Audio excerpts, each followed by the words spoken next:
There is a conversation in John's Gospel that almost everyone has heard one line from, and almost nobody has heard the rest of. It happens at night, two men indoors alone. One of them is a religious authority, a member of the ruling council, a scholar, a man with a reputation to protect. The other is a traveling teacher from Galilee who has just caused a public disturbance in the temple. And in the middle of that conversation comes a sentence so famous it appears on placards at sporting events, printed on carrier bags, held up behind goalposts. For God so loved the world. Most people could complete it. Very few could tell you who was in the room. Fewer still know that the man he was talking to appears twice more in the story. Once in a council chamber, arguing procedure, and once at a tomb, carrying about 100 pounds of burial spices through a city that had just executed the person he was going to bury. That is the story this video is about. Not the famous verse, though we will get to it, but the man it was said to, and what happened to him afterwards. Because Nicodemus is the closest thing the Gospels have to a study of somebody changing their mind slowly. Not in a flash, not knocked to the ground on a road. Slowly over what appears to be about 3 years, at real cost, in the face of everything his position and training and colleagues were telling him. If you have ever found faith to be a difficult, halting, embarrassing business rather than a sudden certainty, this is your chapter. Start with who he was, because the text is precise about it, and the precision matters. John introduces him with 3 pieces of information, and each one is doing work. He was a Pharisee. That word has taken a beating in English. We use it to mean a hypocrite or a legalist, and that is unfair, and it obscures the story. The Pharisees were a serious religious movement committed to applying the law of Moses to ordinary daily life, in a country under foreign occupation, with enormous care and at some personal cost. They were the party of the devout and the studious. Whatever the arguments Jesus had with them, and there were many, they were arguments between people who took the same text seriously. He was a ruler of the Jews, which in this context means a member of the Sanhedrin, the ruling council. 70 men plus the high priest, the highest religious and judicial authority available to a Jewish community under Roman rule. This is not a village elder. This is a man at the top of his profession. And later in the conversation, Jesus calls him the teacher of Israel, with the definite article, which is a striking form of address and suggests a man of some standing as an interpreter of Scripture. So devout, learned, senior, respected. And he came at night. Now, the night has been argued about for 2,000 years, and it is worth setting out the possibilities rather than picking the most dramatic one. The obvious reading is fear. He did not want to be seen. A senior member of the council paying a private call on a Galilean troublemaker. Days or weeks after that troublemaker overturned the tables in the temple courts is a career problem at best. John's gospel returns repeatedly to people who believed, but would not say so publicly, precisely because of what it would cost them. The second reading is more generous, and it is genuinely plausible. Rabbinic study commonly happened at night, after the working day, when it was quiet and there were no interruptions. Coming at night might simply mean coming when serious conversation was possible. The third reading is literary. John uses light and darkness throughout his gospel as a running theme, and the conversation itself ends on exactly that image, men loving darkness rather than light. So the night may be marking where Nicodemus is starting from. Here is the thing. These are not mutually exclusive, and the text does not resolve them. What we can say is that John mentions the night 3 separate times in connection with this man, including at the very end when he reappears. And a detail repeated 3 times in a carefully written book is not an accident. He is the man who came in the dark.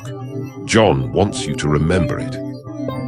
And it is worth understanding what it would actually have cost him to be seen, because fear is too vague a word for a specific professional situation. The Sanhedrin was not a debating society. It was the governing religious authority, and it operated under a delicate arrangement with Rome. Its standing depended on keeping order, and its members were men with property, families, students, and reputations built over a lifetime. By this point, Jesus had already overturned the tables in the temple courts, a direct public challenge to an operation licensed by the priestly leadership during the busiest week of the year. Whatever else the council thought of him, they had noticed him. For a member of that body to be observed calling privately on the man responsible would not be a scandal exactly. It would be worse. It would be a question mark. Where does he stand? Is he sound? And once that question exists about somebody in a governing body, it does not go away. So the risk was not violence. It was the slow erosion of standing, being quietly excluded from the conversations that matter, having your judgment doubted, watching younger men be preferred. That is a real cost, and it is not a contemptible thing to want to avoid. Most of us would take the night visit. What the passage does, gently, without a word of accusation, is put that entirely reasonable caution beside a light that has just arrived in the world, and let the reader draw the comparison. So he arrives, and he opens with a compliment. Rabbi, we know you are a teacher come from God, because nobody could do the signs you do unless God were with him. That is a careful, generous, diplomatic opening, and notice the word we. Not I know, we know. He is speaking for a group.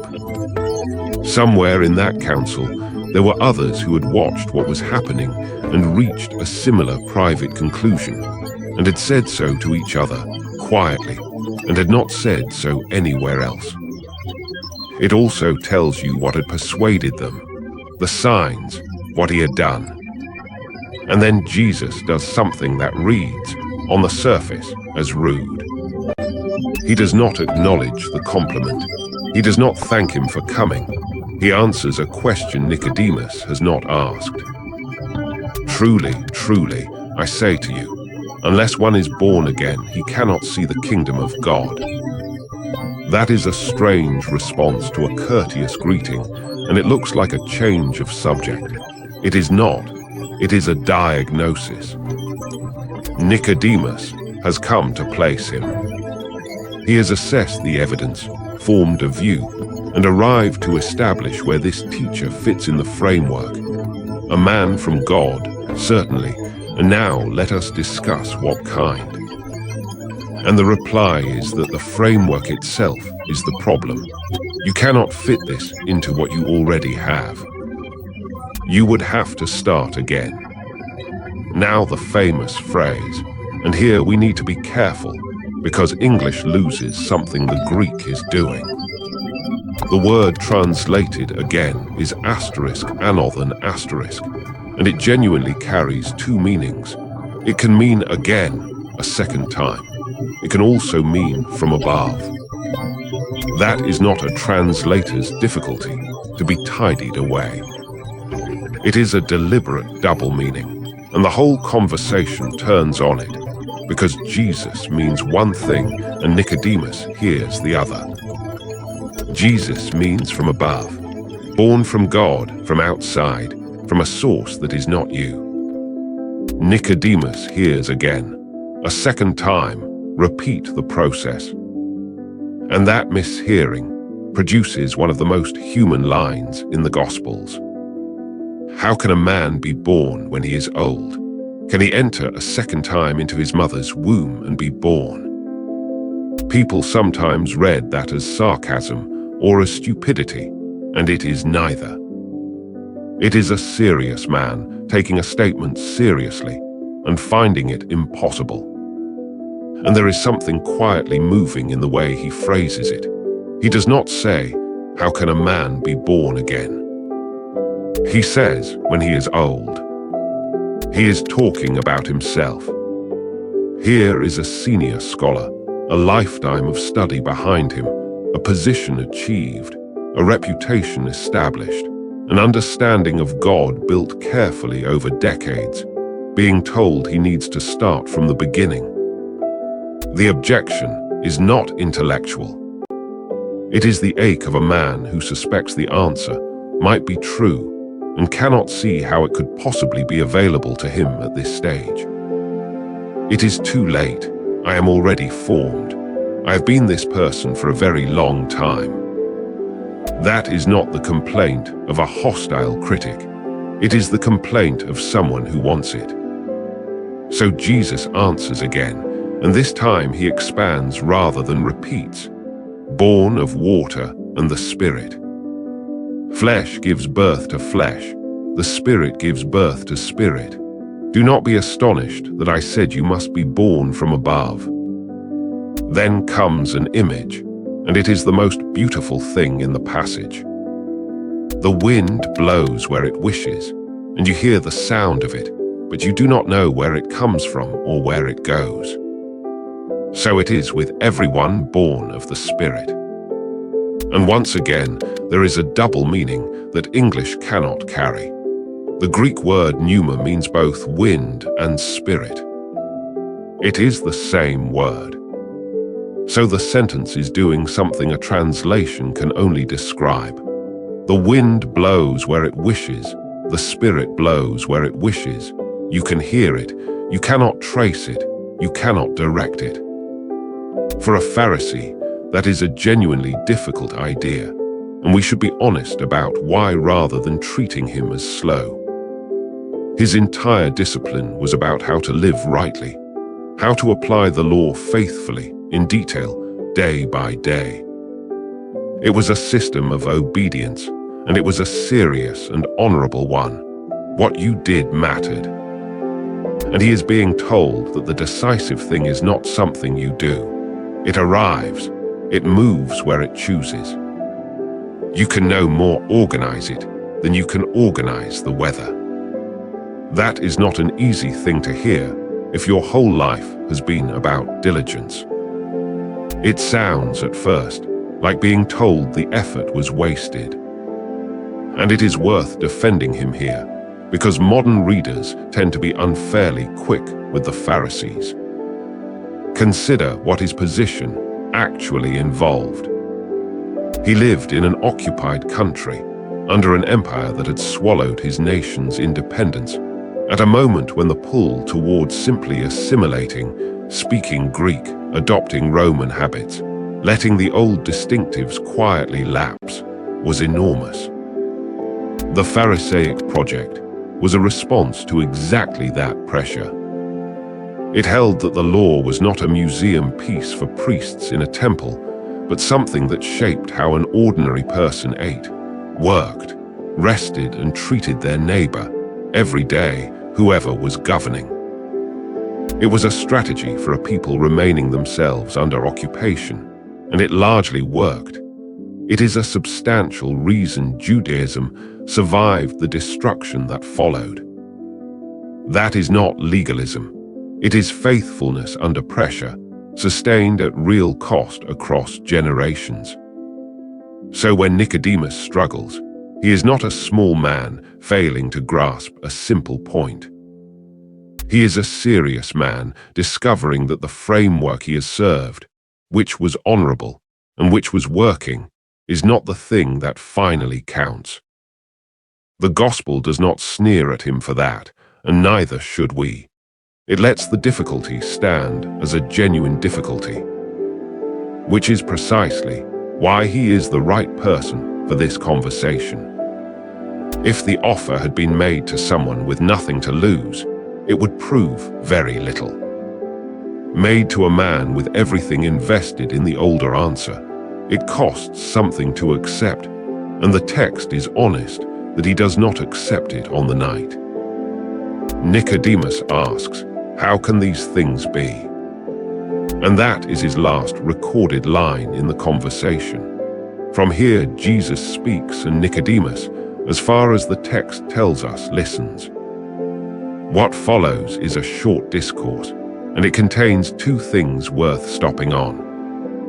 The first is an image from deep in Israel's own history, and it is chosen with great care. As Moses lifted up the serpent in the wilderness, so must the Son of Man be lifted up. That refers to an episode in the book of Numbers. The people, wandering in the desert, complaining bitterly, are afflicted by venomous snakes. Moses is instructed to make a bronze serpent and set it on a pole, and anyone who has been bitten and looks at it lives. Now consider why that is the image he reaches for, of everything in the scriptures. It is not heroic. There is no army, no miracle of deliverance, no parting sea. It is a strange, almost primitive story about people who are already dying being told to do one thing: look. They cannot cure themselves. They cannot earn it.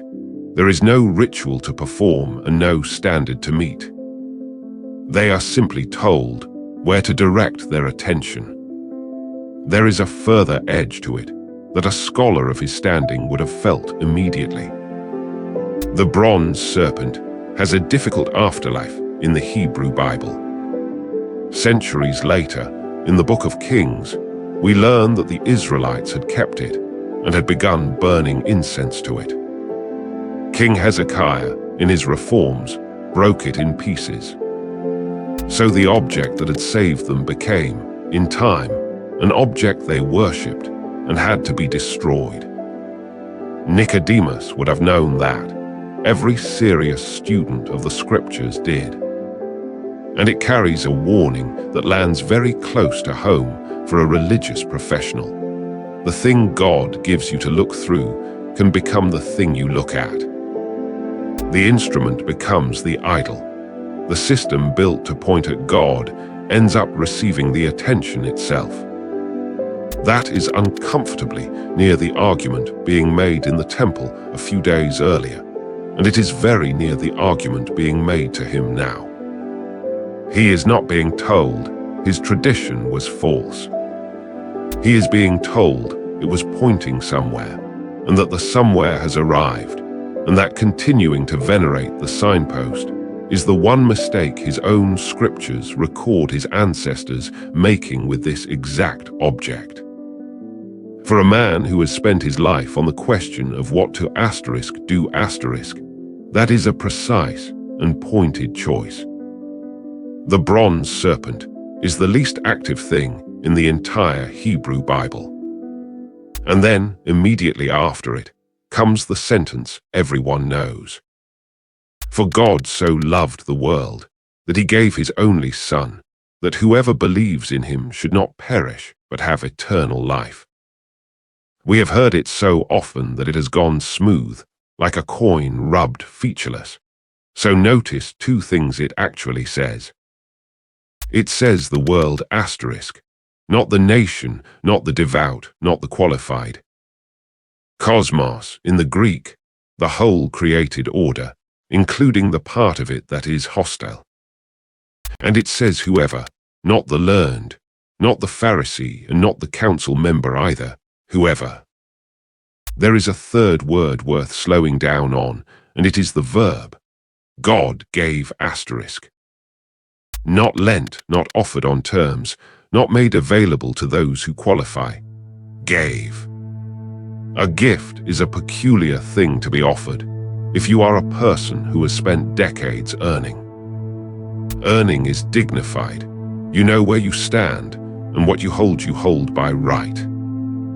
A gift puts you in the position of someone who has received something they did not produce and cannot repay, which is a harder posture for an accomplished man than almost any other. That is the same idea as being born from above, stated a second way for someone who has just said he cannot see how it could work. You did not arrange your first birth either. Nobody does. It was done for you before you could contribute anything to it, and you spent the rest of your life on what followed. Consider who is sitting there. A man who has spent his life inside a system of qualification, of who is clean, who is observant, who is inside the boundary and who is not, and by what standard. And he is told that the offer is to the world, and the condition is trust. The verse that follows is less quoted, and it is the sharper one. God did not send his Son into the world to condemn the world, but that the world through him might be saved. Which answers a question Nicodemus has not asked out loud, but which any senior religious figure in an occupied country in the 1st century was certainly asking. Is this judgment? Is this the reckoning arriving? And the answer is, not yet and not primarily. That is not what this is. Then the passage closes on the image.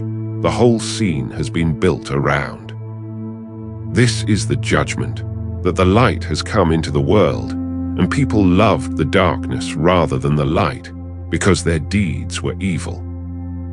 Everyone who does wicked things hates the light, and does not come to the light, lest his deeds be exposed. But whoever does what is true comes to the light. And Nicodemus is sitting in a room at night, having come in the dark specifically so that nobody would see him. You are meant to feel that. The passage does not accuse him. It simply places him inside its own metaphor and lets him sit there. The conversation ends without a resolution. John does not tell us what Nicodemus said, or whether he agreed, or how he left. He simply disappears from the narrative. That silence is deliberate, and a lesser writer would have filled it with a decision. And here is where most retellings stop, which is a pity, because the story is not over. He comes back twice, and the 2 returns are the point. The first is in chapter 7, some time later.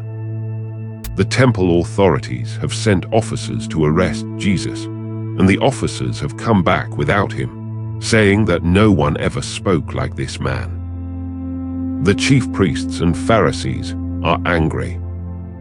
There is a sneering exchange about whether any of the authorities or Pharisees have believed in him, and a dismissal of the crowd as an ignorant mob.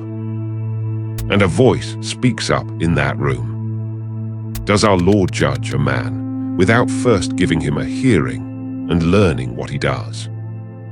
It is Nicodemus, and John, who has not forgotten, adds the detail, he who had gone to him before.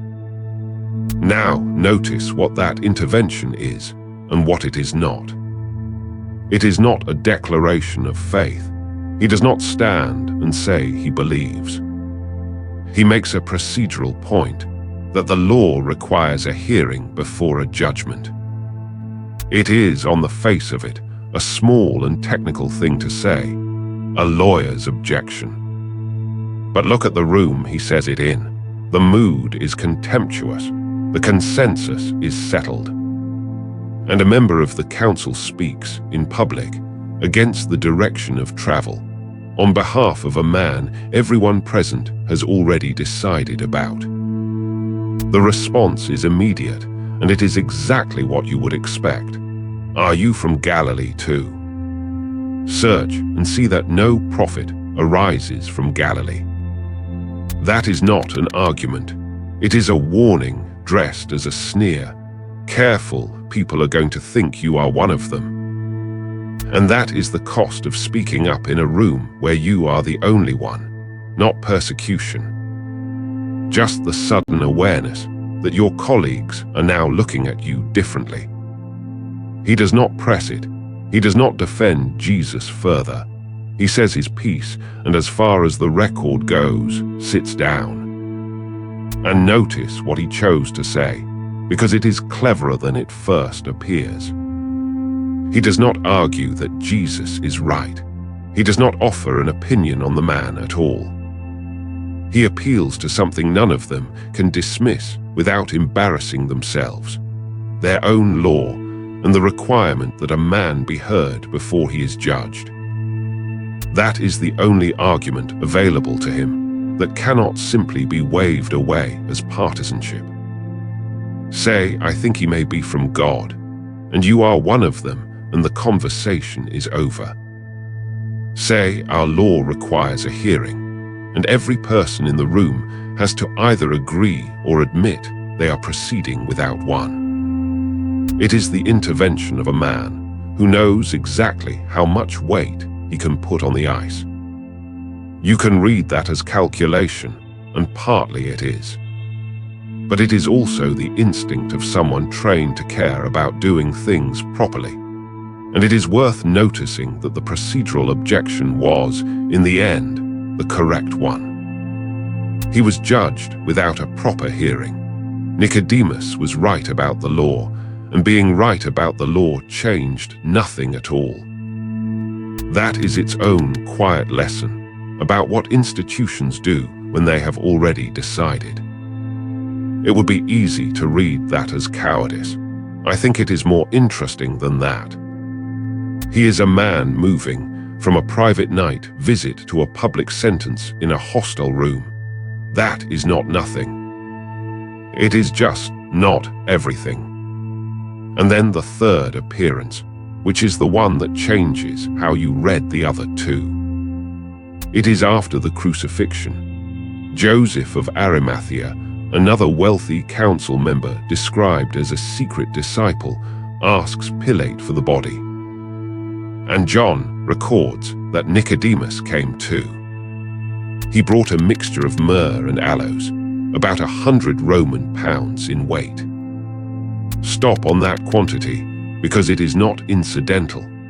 That is somewhere in the region of 30 kilograms of imported aromatic spice. It is an enormous amount, a quantity associated with a royal burial. It would have been extremely expensive, and it is not something you can pick up quietly on the way past. Two men who had both kept their sympathies private now carry that through Jerusalem, in daylight, hours after a public execution for sedition, to bury a man the council they sat on had handed to Rome. There is no way to do that discreetly. Everyone would know. Everyone did know. John names them both. And the naming is itself the point. These are not anonymous sympathizers. John records two members of the ruling council, by name, performing the burial of a man that council had delivered to the governor. He expects his readers to recognize them, and he expects some of them to still be alive to be recognized. A secret disciple is a contradiction that can only last so long. At the tomb, it stops being possible. And consider the timing, which is the part that undoes you. He does not come forward when it might have helped.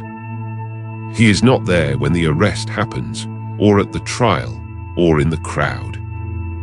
He comes forward at the moment when there is nothing whatsoever to gain. When the man is dead, the movement is finished, the disciples have scattered, and any reasonable person would conclude it was over.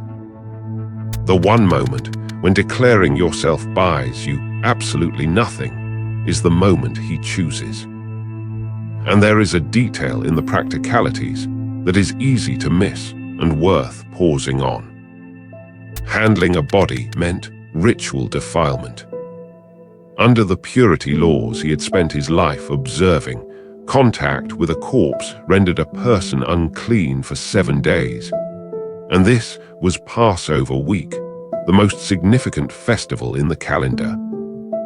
So the act did not merely expose him socially. It excluded him, by the very law he had devoted himself to, from the observances of the holiest week of the year. He would have known that before he set out. He would have calculated it, being the sort of man who calculated things. He went anyway. There is something almost unbearably fitting in that. The man who could not see how a person could start again, who asked how these things could be, who had built a life on careful observance, chose, at the end, to make himself ritually unclean in order to bury the man who had told him the observance was not the point. He did not answer the question in the room that night. He answered it 3 years later, with 30 kilograms of spice and 7 days of uncleanness, and without saying anything at all. That is why the £100 matters. It is not a discreet gesture. It is a public, expensive, unmistakable act, performed at the point of maximum cost and minimum benefit. The man who came at night came in the day. So what should we take from this? 3 things, and the first is about how slowly it happened. We tend to prefer conversion stories with a moment in them, a blinding light, a date, a before and after. Those exist, and they are real. Nicodemus is the other kind, and the gospel gives him just as much dignity. 3 appearances across 3 years. A private conversation he did not understand, a cautious procedural objection that got him mocked. And finally, an act that cost him a great deal, at a moment when it could not possibly have benefited him. Nobody watching the first scene would have called him a follower. He asked a confused question and vanished. If you had assessed him after chapter 3, you would have written him off.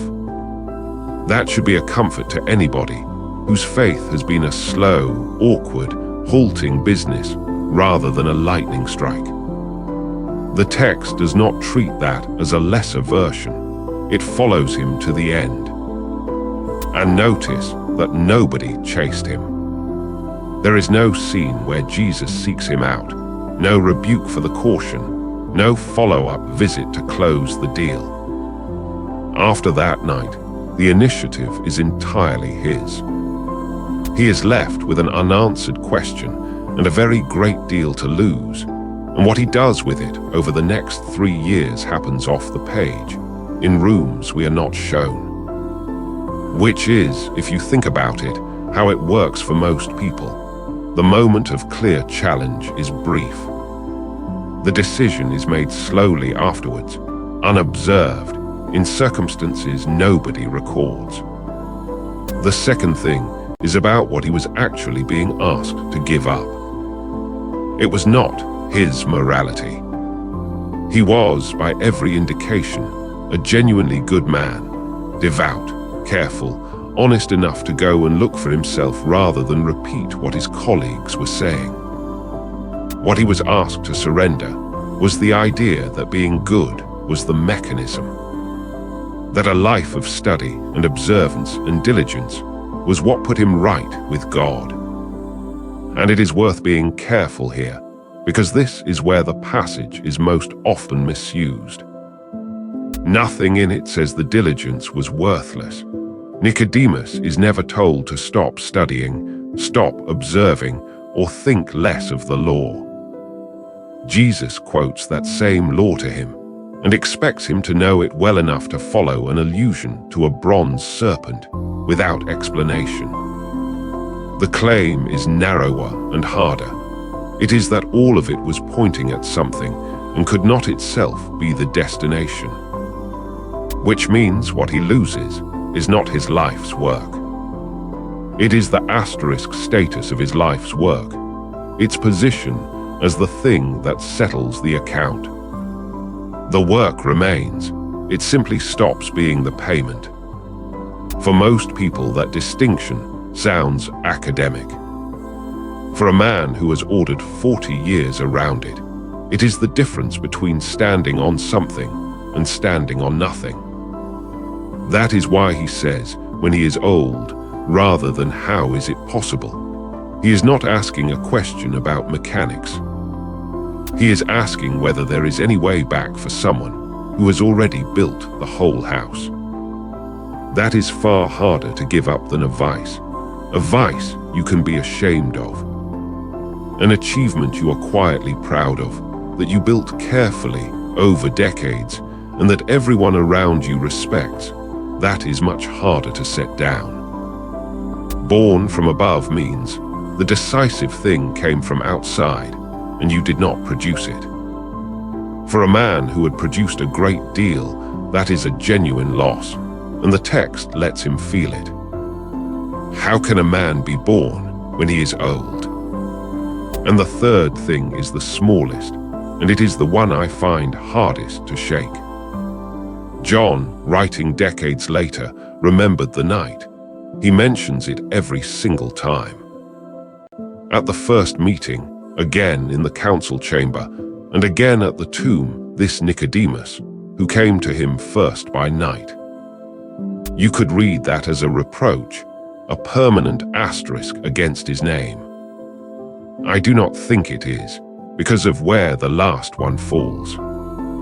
The final mention of the night comes in the sentence describing the one thing he did in broad daylight, at enormous cost, in front of everybody. The night is mentioned there precisely so that you measure the distance. It is not there to shame him. It is there because you cannot see how far somebody has traveled unless you are also shown where they set out from. He is not remembered as the man who came at night. He is remembered as the man who came at night, and then came back, and then came out.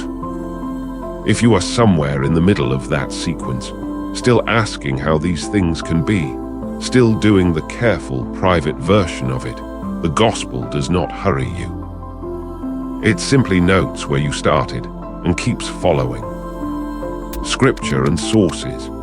This account draws on the Gospel of John, chapter 3 for the conversation itself, and chapters 7 and 19 for the two later appearances, together with the account of the bronze serpent in Numbers chapter 21 that Jesus refers to directly. Background on the Pharisees as a religious movement, on the composition and authority of the Sanhedrin, and on first-century burial practice, and the cost and quantity of imported burial spices draws on the first-century historian Josephus, and on standard scholarship on the period.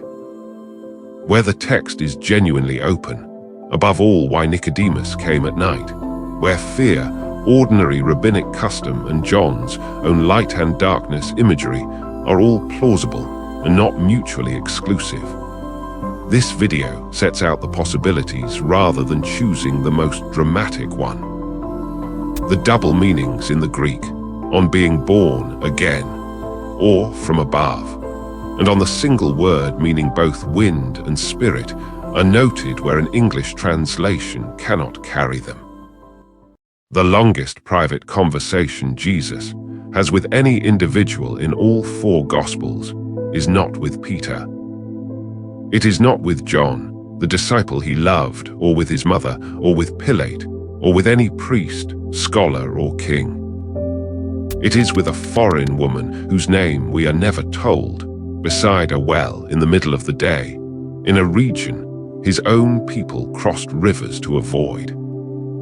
The conversation runs for most of a chapter, longer than the one with Nicodemus, longer than any exchange with the 12. In it, he does something he does almost nowhere else in the entire record. He states, plainly and without parable, who he is. The first unambiguous declaration of his identity in John's Gospel is not made in the temple or to the crowds or to his followers. It is made to her. And when the conversation ends, she does something no disciple had yet done. She leaves her water jar standing at the well, walks back into the town that had made her a stranger, and tells everyone. By the end of the chapter, an entire Samaritan town has heard him for themselves, the first community in the gospel to do so, and has arrived at a title for him bigger than anything anyone in Israel had yet said. This is the story of the woman at the well. And to see what is actually happening in it, you need to know three things most retellings skip: who the Samaritans were, and why the hatred between the two peoples was 7 centuries deep, what it meant that she was at the well alone at noon, and what the text does and does not say about her 5 husbands, because the standard telling of that part is far shakier than you have been led to believe, and the honest version is better. Start with the pairing, because John has built one deliberately. In the previous chapter, the previous episode of this series, a man came to Jesus at night. Nicodemus, named, male, learned, a ruler of his people, the teacher of Israel, at the top of every ladder his society had. He came in darkness, asked careful questions, misunderstood, and went away silent. It took him 3 years to act. Now John gives us the mirror, a woman, unnamed, foreign, of no standing, avoided by her own town. She meets Jesus not at night, but at noon, the brightest hour of the day. She misunderstands too, at first, in almost the same way. But she ends the conversation, running into town to tell everyone, and a whole community believes. The insider came in the dark and crept away. The outsider met him in full daylight and became, by any functional definition, the first evangelist in John's gospel. That contrast is not an accident of arrangement. John has placed these 2 encounters back to back because together they make an argument. The thing on offer does not travel along the lines of qualification. It can be missed from the top of the ladder and received at the bottom of it. One more thing about that pairing before the history, because John has hidden a third figure in it. Between the Nicodemus conversation and the well, John's gospel gives a final scene to John the Baptist, the fiery herald of our baptism episode, now fading as Jesus rises and content to fade. He must increase and I must decrease. So the chapter sequence runs: the establishment teacher who cannot yet move, the wilderness prophet who steps aside, and then the foreign woman who runs. 3 responses to the same arrival: paralysis, deference, and announcement. And the gospel gives the announcement to the person nobody would have chosen.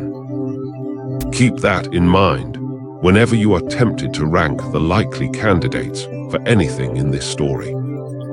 John the Evangelist has been dismantling the ranking since chapter 1. Now the Samaritans, because without the history the whole scene is flat.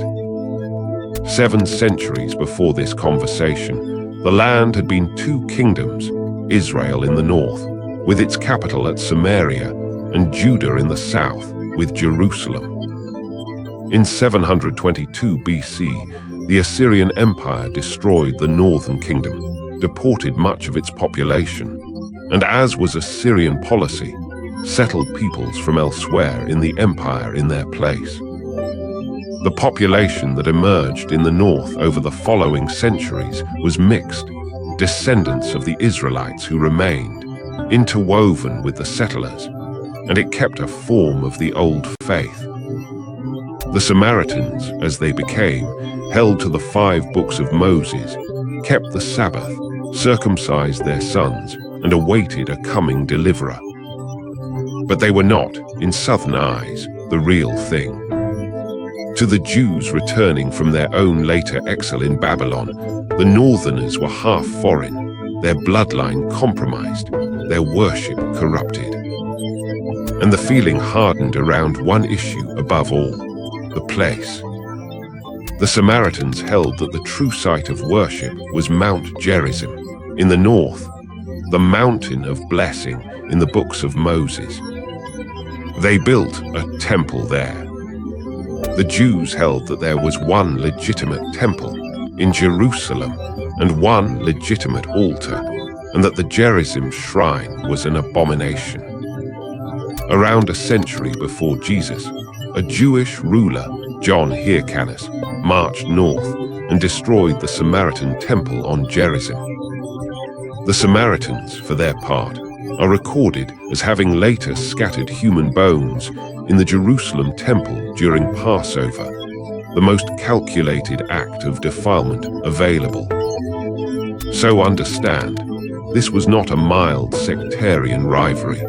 It was 700 years of conquest, contested ancestry, religious war, and mutual desecration. Jews traveling between Galilee and Jerusalem commonly crossed the Jordan and went around Samaria entirely, adding days to the journey rather than pass through. John summarizes the whole history in one flat parenthesis. Jews have no dealings with Samaritans. That is the ground this conversation happens on. And the hatred was not ancient history politely remembered. It was live, current affairs hostility in Jesus' own lifetime. Josephus records Samaritan attacks on Galilean pilgrims passing through to the festivals, one of which escalated into armed reprisals and Roman intervention. Luke's Gospel records a Samaritan village refusing Jesus' lodging simply because his face was set toward Jerusalem, and records, tellingly, that two of his own disciples responded by asking whether they should call down fire from heaven on the place. That is where the temperature stood. James and John, the sons of thunder, met Samaritan in hospitality with a proposal for incineration and had to be rebuked for it. Hold that beside what is about to happen at the well, because the contrast is the measure of it. The disciples' instinct toward Samaria was fire. His was conversation, the longest one on record. It is also worth saying plainly what the two peoples had in common, because the tragedy of the feud is how close they were. The Samaritans were not pagans. They kept the Sabbath. They circumcised their sons. They revered Moses, kept the Torah by their own careful text of it, and awaited a deliverer promised through Moses. Two peoples with the same father, the same law, and the same hope, separated by 7 centuries of grievance and one argument about a mountain. Anyone who has watched a family feud will recognize the shape. Nobody fights like relatives, and no strangers are as estranged as kin. John says Jesus had to pass through Samaria. Geographically, that was the direct route, but given how routinely his countrymen took the long way around, readers have always heard something more in that had to, a necessity that was not about roads.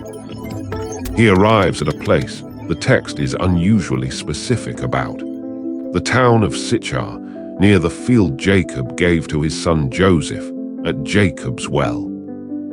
That specificity is worth pausing on, because Jacob's well is one of the very few sites in the entire gospel record that is essentially undisputed.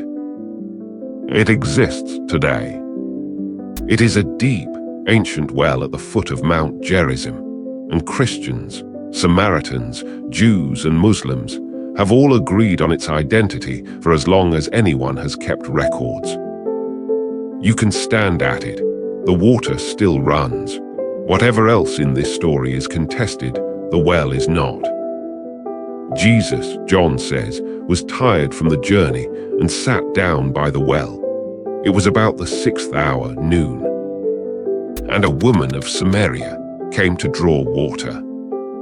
Here is the detail that generations of readers have noticed. Drawing water was communal work. done in the cool of the morning and evening by the women of a town together. It was the social hour. A woman coming alone at noon in the full heat has by the traditional reading arranged her errand to avoid other people, because the other people made it unpleasant to come when they came. We should be honest that this reading, though old and psychologically compelling, is an inference. The text gives the hour and lets it stand. Some scholars caution against building too much on it. But the rest of the chapter, her isolation, the town's surprise, what she says about her own history, leans the same way, and the traditional reading is at minimum coherent. This is a woman on the edge of her own community, timing her life to avoid its judgment. And Jesus says to her, "Give me a drink." 4 words, and they break every rule available to break. He is a man alone, addressing a woman alone, which the customs of the day did not permit.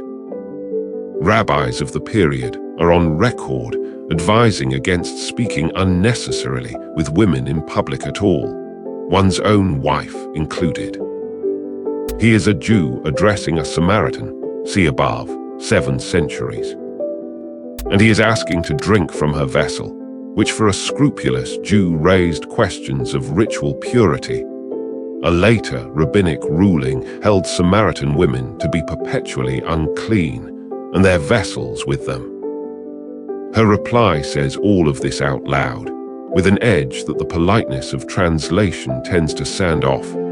How is it that you, a Jew, ask a drink of me, a woman of Samaria? It is not a shy question. It is a challenge, naming the absurdity and perhaps testing it. This woman, whatever her circumstances, is quick, and she stays quick for the entire conversation. That is another thing the retellings flatten.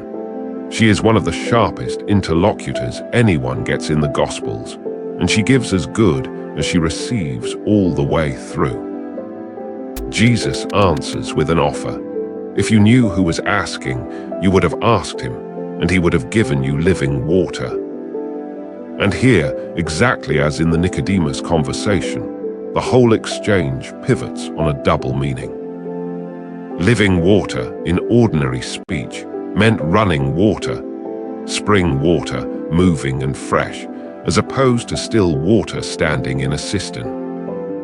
A well fed by a spring, like Jacob's well, offered something close to it. So her reply is entirely reasonable, and it is also gently mocking. "Sir, you have no bucket, and the well is deep. Where do you get this living water? Are you greater than our father Jacob, who gave us the well?" Notice our father Jacob, a small territorial claim, staking the Samaritan ancestry he might dispute. She is still sparring. Nicodemus heard born again when the word meant from above. She hears spring water when the words mean something else. In both cases, the misunderstanding is not stupidity. It is the natural reading, and the conversation uses it as a doorway. Everyone who drinks this water, Jesus says, will be thirsty again. But whoever drinks the water I give will never thirst. It will become in them a spring, welling up to eternal life. Her answer is often read as continued misunderstanding, and perhaps it is, "Sir, give me this water, so that I will not be thirsty or have to keep coming here to draw." But listen to the second half of it, "so that I will not have to keep coming here." If the traditional reading of the noon hour is right, that sentence has an ache inside it. Give me whatever ends this errand, this daily, solitary, avoided errand that structures my isolation. Whether she fully meant it or not, it is the moment the conversation turns, because his reply goes straight to the center of her life. "Go call your husband and come here." "I have no husband," she says. "You are right in saying you have no husband," he answers, For you have had 5 husbands, and the one you now have is not your husband. What you have said is true. Now stop, because this is where the standard telling needs correcting, and the correction matters. The version most people have absorbed from sermons, from retellings, is that this is an exposure of a scandalous woman, a serial adulteress, 5 times married by her own appetite, now living in sin, ashamed into avoiding the town well. Her history is treated as her guilt. Look at what the text actually supports and what the first-century world actually was.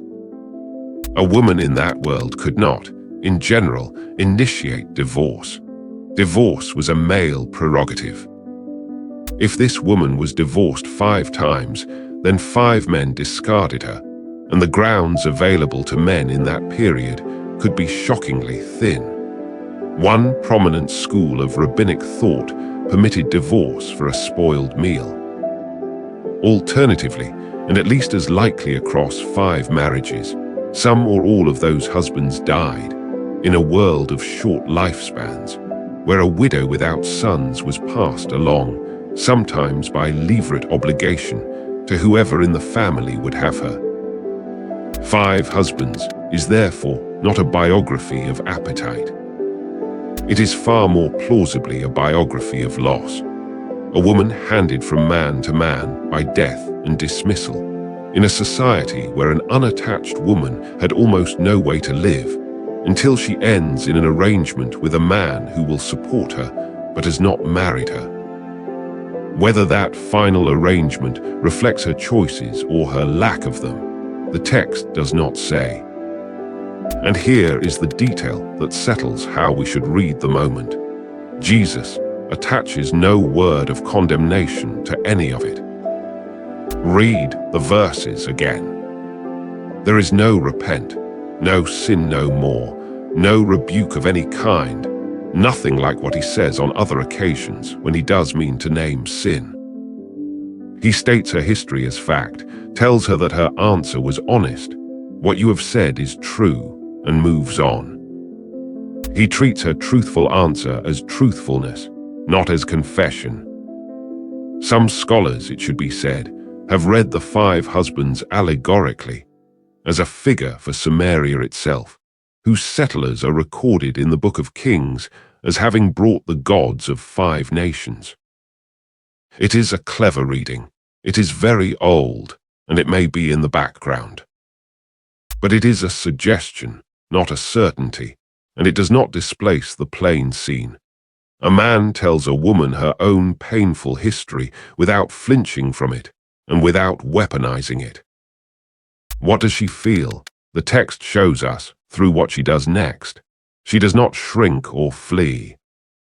She says, "Sir, I perceive that you are a prophet," and then she asks him the biggest question she has.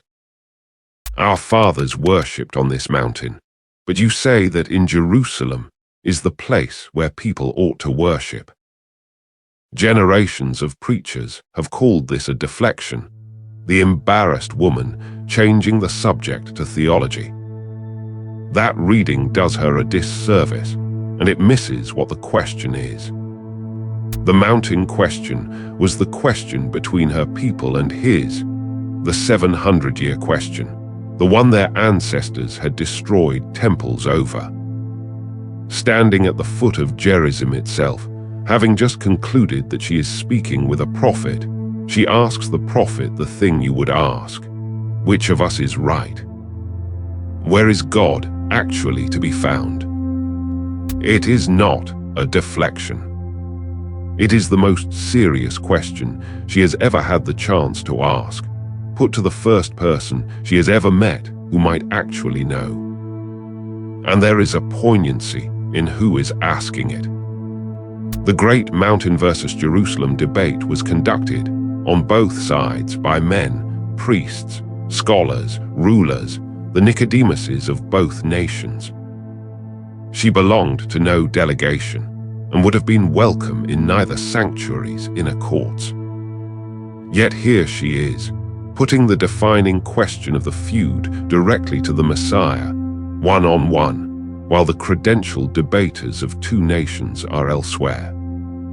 The people the question most excluded turned out to be the one who got it answered first. And his answer is one of the most staggering sentences in the Gospel. "Woman, believe me, the hour is coming when neither on this mountain nor in Jerusalem will you worship the Father. The hour is coming, and is now here, when the true worshippers will worship the Father in spirit and truth. Neither mountain. Not a ruling for Jerusalem against Gerizim, which is what a Jewish prophet was supposed to say, and not a diplomatic both are fine. A statement that the entire question is about to be obsolete, because the meeting place between God and humanity is ceasing to be a location at all. If you watched our temple episode, you have heard this before. Destroy this temple, and in 3 days I will raise it up, the meeting place moving from a building to a person. Here is the same announcement, made gently in private to a foreigner, a chapter later. She has asked the geography question, and the answer is that the geography is ending. Then she says something that shows just how much she has understood. I know that Messiah is coming. When he comes, he will tell us all things. The Samaritans awaited a deliverer too. They called him the Taheb, the restorer, the prophet like Moses. She is reaching for the biggest category she has. When the anointed one comes, these questions will be settled. And Jesus says to her, I who speak to you am he. Sit with what that is.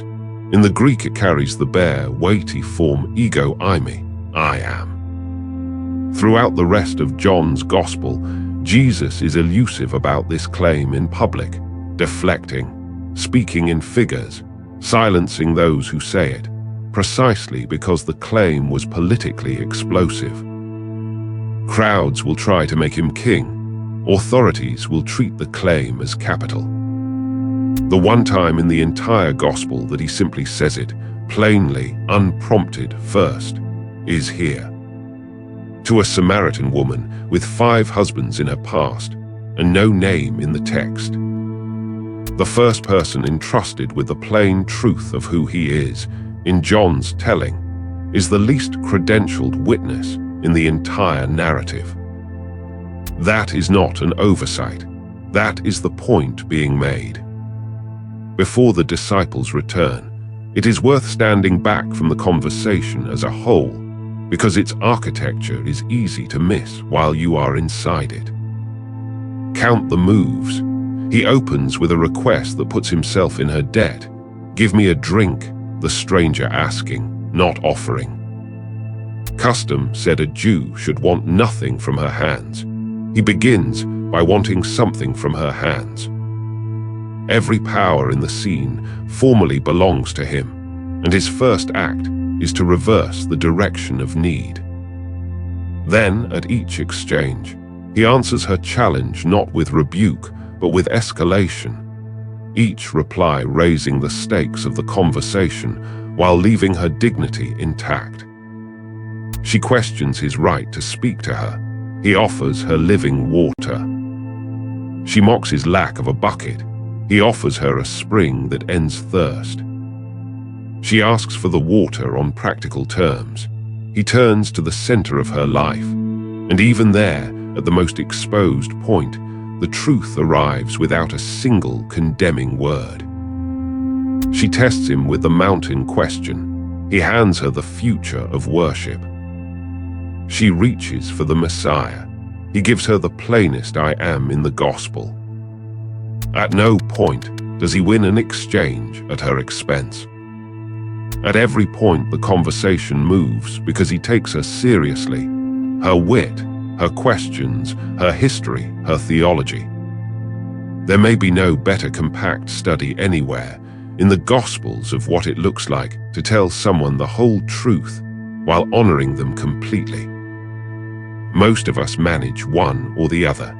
The conversation at the well does both, 6 times in a row. And notice what he never does. He never asks her to become someone else before continuing. There is no precondition.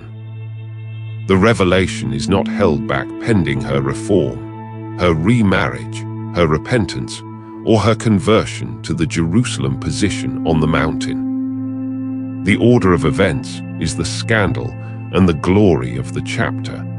The truth of who he is arrives while her life is still what it is.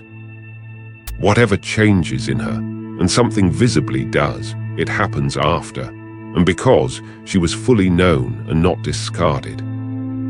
It does not happen as the entry fee.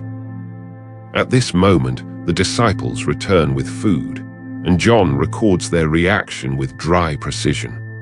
They marveled that he was talking with a woman, but no one said, "What do you seek?" or "Why are you talking with her?" They knew something was happening that their categories did not cover, and they had the sense to stay quiet. And then the detail this episode will end on, so mark it now. The woman left her water jar. She left it, the thing she came for, the object of the errand, the vessel of the daily isolation, standing at the well, and went into town. And what she says to the town is extraordinary, given everything. "Come, see a man who told me everything I ever did." Can this be the Christ? Everything I ever did. The thing that had made her avoid these people at the well, her history, the thing that was said about her, is the exact thing she now leads with. The fact she organized her days to keep hidden has become, in the space of one conversation, her testimony. He told me everything I ever did, and it did not destroy me. That is her evidence, and she offers it to the very people she had been avoiding at the water hour. Notice also the form of the invitation. Not a demand, not a lecture, a question. Can this be the Christ? She does not claim more certainty than she has. She invites them to come and see for themselves, which is, as it happens, exactly the invitation Jesus' own first disciples received in chapter 1. Come and see. She has, uninstructed, reproduced the method. And consider the sheer improbability of the messenger being believed at all. Testimony in that world was weighed by the standing of the witness, and hers, by every convention, weighed nothing. A woman's word carried little in court. This woman's word in this town carried less than little, yet the town moved on it. Perhaps because the transformation itself was the evidence. Whatever had happened at that well had visibly happened, and the person telling them was the proof before she said a word. And it works. The town comes out. And John records the sequence with care. Many believed because of the woman's testimony. And then, after Jesus stayed with them, many more believed and said to her, "It is no longer because of what you said that we believe, for we have heard for ourselves, and we know that this is indeed the Savior of the world." 2 things in that sentence deserve their weight. First, he stayed with them 2 days. A Jewish rabbi lodging in a Samaritan town, eating Samaritan food from Samaritan vessels as a guest. Everything the culture said about purity and dealings, answered with 2 days' residence. Second, the title, Savior of the world, not of Israel, not of Judah or of the Jews, or even of Jews and Samaritans. The widest title anyone gives Jesus in the entire gospel is arrived at not in Jerusalem, but in Samaria, by the people furthest outside, because they, of all people, had reason to notice that the offer had crossed the boundary to reach them, and to draw the conclusion about how far it must therefore go.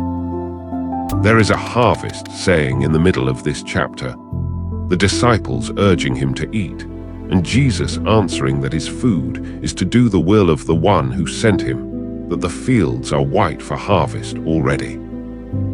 Given where he is standing when he says it, looking at a Samaritan town streaming out toward him, led by a woman its residents had frozen out, the saying is not an abstraction. The harvest he is pointing at is walking up the road.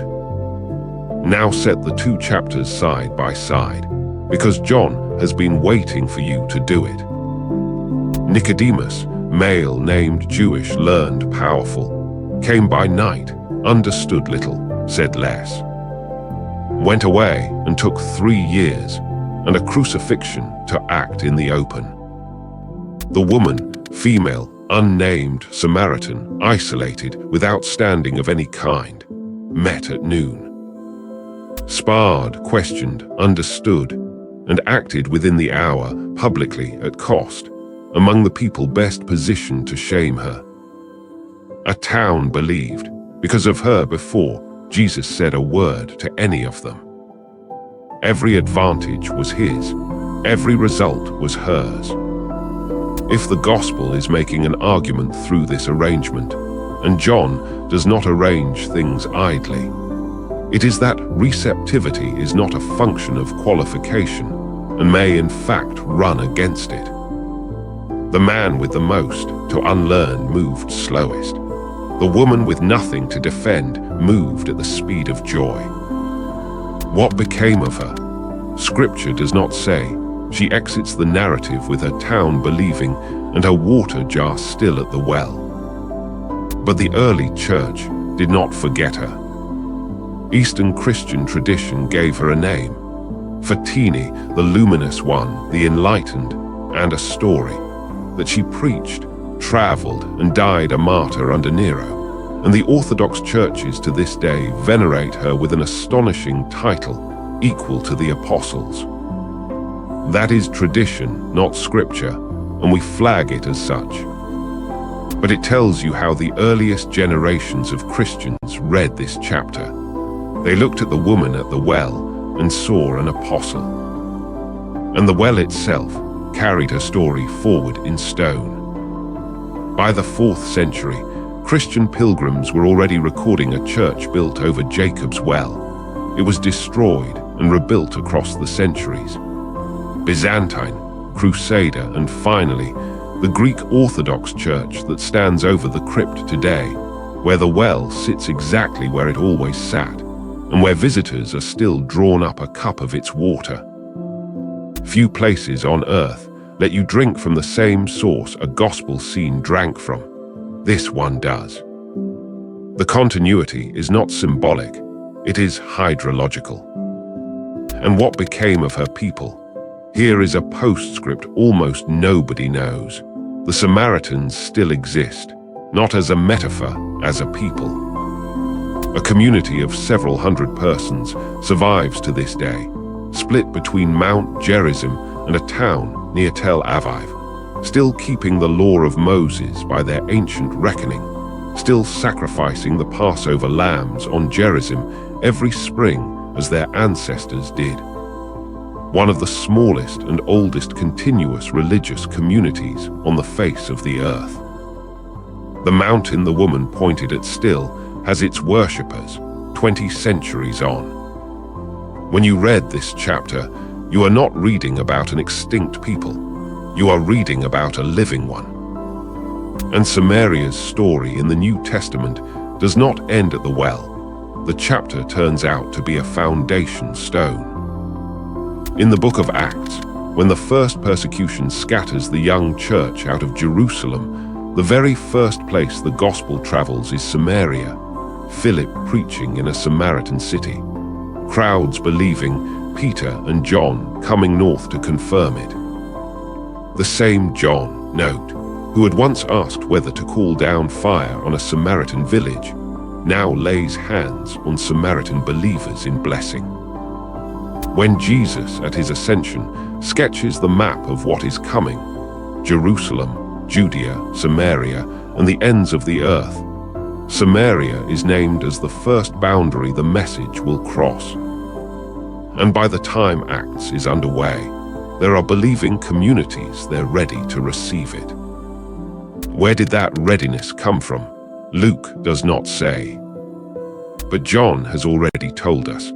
A town called Sychar had heard him for themselves, 2 days' worth, years before, because a woman left her jar at a well and went and got them. The first foreign mission field in Christian history had been opened by an anonymous woman whom her own neighbors had been avoiding. When the church finally arrived in Samaria, it was, in the most literal sense, following her. One more connection from a different gospel, and then the lessons. When Jesus, in Luke, wanted to construct a story about who counts as a neighbor, he built it so that the priest and the Levite fail and the hero, the one who stops, binds wounds, pays the innkeeper, is a Samaritan. We have heard Good Samaritan. So long it has become a synonym for kind stranger, and the shock is gone. To the first audience it was a contradiction in terms, chosen precisely because it was. The Gospels return to Samaria again and again when they want to make the point about where goodness and faith may be found. And this chapter, with this woman, is where that thread is anchored. So what should we take from the well? 4 things. The first, look at who got the longest conversation and the plainest truth. Not the credentialed, not the connected, a foreign woman at the bottom of every hierarchy her world had. If you have ever suspected that the important conversations of faith are reserved for the qualified, the trained, the ordained, the respectable, this chapter is the direct refutation. The most explicit self-revelation in John's Gospel was entrusted to someone the religious world of her day would not have permitted in its courts. The second is about truth without condemnation, and it may be the most practically important thing here. He told her everything she ever did, and she experienced it not as exposure, but as liberation, because the truth arrived without the sneer. Her history was spoken, and she was not diminished by the speaking. There is a whole theology of confession in that one turn. The fact you are hiding is not what is isolating you. The hiding is. The woman who timed her water drawing to avoid witnesses ended the day leading those witnesses back to the man who knew everything. Because being fully known, it turned out, was survivable and better than survivable. The third is the answer about the mountains, which is also the answer this series has been tracking since the temple episode. Neither this mountain nor Jerusalem, spirit and truth. The location question, which building, which city, which holy place, was the great religious question of her world, and his answer retired it. The meeting place between God and humanity was becoming a person, and therefore becoming portable, and therefore becoming available at a well in Samaria at noon to exactly the sort of person the holy places kept at the edges. Every subsequent century has had to relearn this. Wherever the faith has hardened back into geography and gatekeeping, this chapter has been standing there, patiently, saying neither mountain. And the fourth is the water jar. She left it.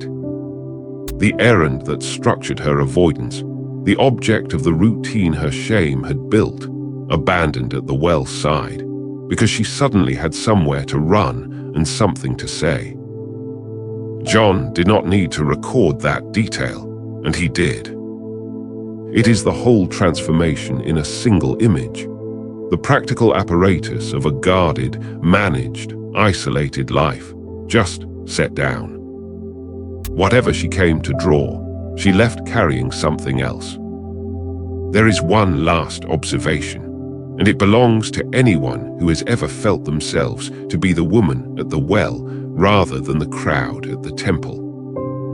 Everything about her situation said the encounter could not happen. the wrong sex for a rabbi's conversation, the wrong nation for a Jew's request, the wrong history for a holy man's company, the wrong hour, even the empty time, chosen precisely so that encounters would not happen. She had built her routine as a defense against being seen, and the defense was rational. Being seen, in her experience, cost. And the encounter happened anyway, because he was sitting on the well when she got there. She did not seek him out, did not climb, did not qualify, did not even particularly welcome him at first. The entire meeting ran on his initiative and her honesty, which turns out to be the only contribution the chapter asks of her. Not credentials, not reputation, just the willingness, when the conversation reached the true thing, to say the true thing, "I have no husband." 3 words of unvarnished fact, and the whole of heaven moved through the gap they opened. If the chapter has a single instruction hidden in it, it may be that. You cannot arrange the meeting. You can only decline to lie when it comes. 7 centuries of hatred, a noon errand arranged around shame, 5 husbands' worth of loss, and 1 conversation. By evening, a town that had frozen her out was calling her teacher's name a savior, and calling him that because she, of all people, had gone back in and told them. The well is still there, the water still runs. And somewhere in the long ledger of the faith, the first line of the Samaritan mission still reads the way John wrote it. A woman, a jar left standing, and a town persuaded by the one witness it thought it knew everything about, who turned out to be the one person who had finally been fully known. Scripture and sources. This account draws on the Gospel of John, chapter 4, in full, with the Nicodemus encounter of chapter 3 and the temple episode of chapter 2 as its deliberate context. On 2 Kings 17 for the Assyrian settlement of Samaria and the origins of the Samaritan people. On Luke 10 for the parable of the Samaritan. And on the 1st century historian Josephus for the destruction of the Gerizim temple and the enmity between the communities. Background on Samaritan belief and the Taheb expectation, on 1st century divorce law and the position of widows, on the rabbinic rulings concerning Samaritan women and shared vessels, and on the continuing Samaritan community at Mount Gerizim draws on standard scholarship on the period and on the modern ethnographic record. Where the text is genuinely open, this video has said so rather than presenting inference as fact. The reading of the noon hour as social avoidance is traditional and coherent, but inferred. The 5 husbands are stated without explanation or condemnation in the text, and the common assumption of scandal is not required by it, and sits awkwardly with the legal realities of the period. And the naming of the woman as Fatini, with her later ministry and martyrdom, is church tradition rather than scripture, and is presented as such. There is one miracle that appears in all 4 Gospels. Only one. Matthew, Mark, Luke, and John agree on a great deal, but they are 4 different accounts written for 4 different audiences, and each includes material the others leave out. Matthew has stories Mark does not. Luke has parables found nowhere else.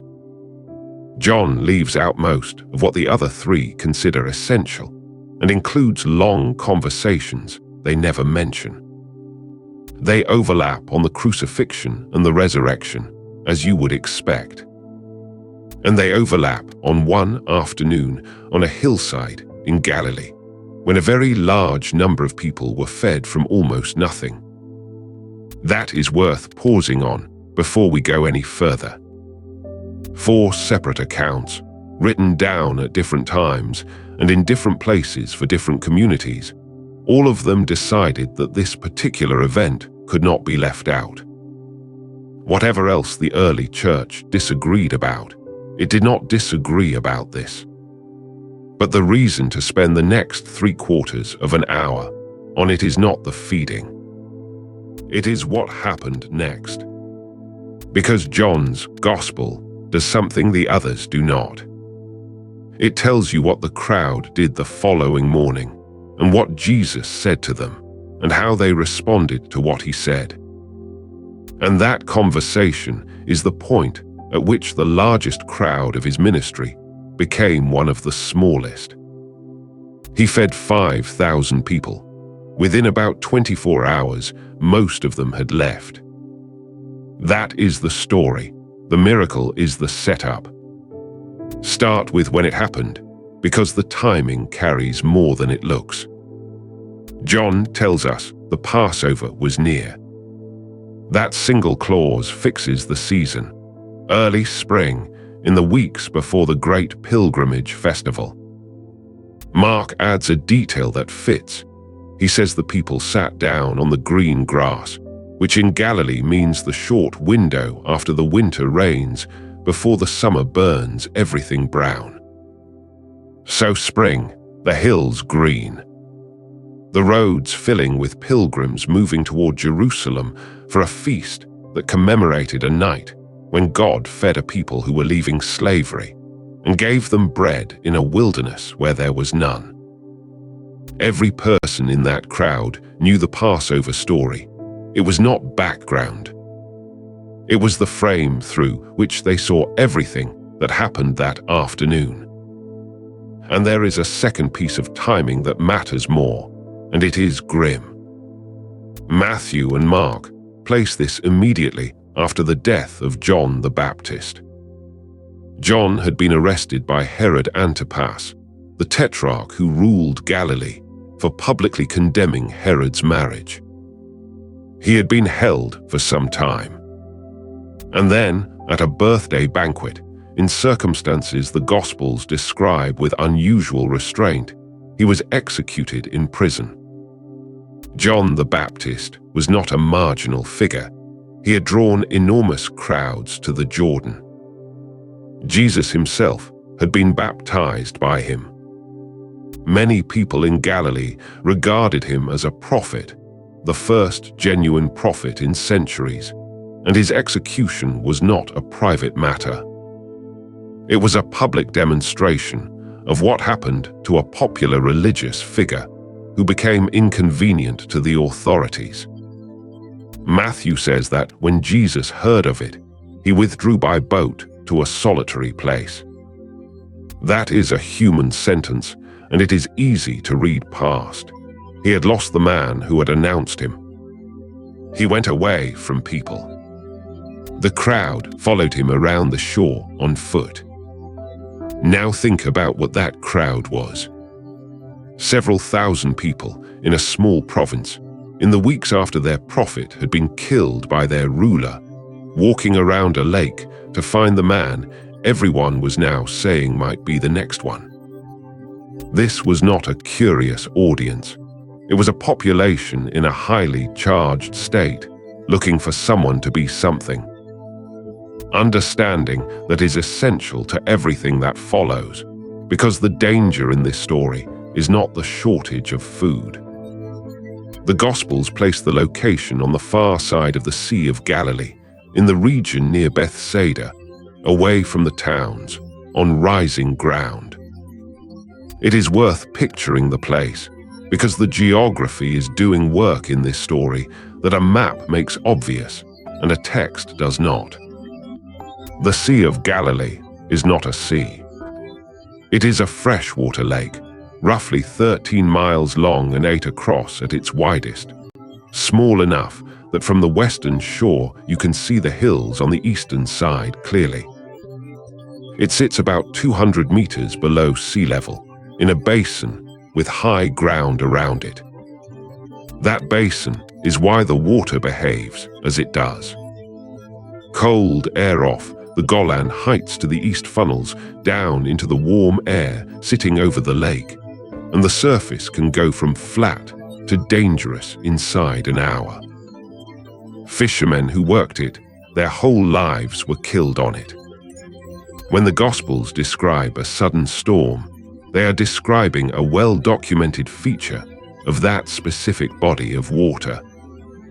Around its northern shore sat a cluster of working towns: Capernaum, where Jesus based much of his ministry; Bethsaida, the hometown of Peter, Andrew, and Philip; Magdala on the western side, a fish processing center.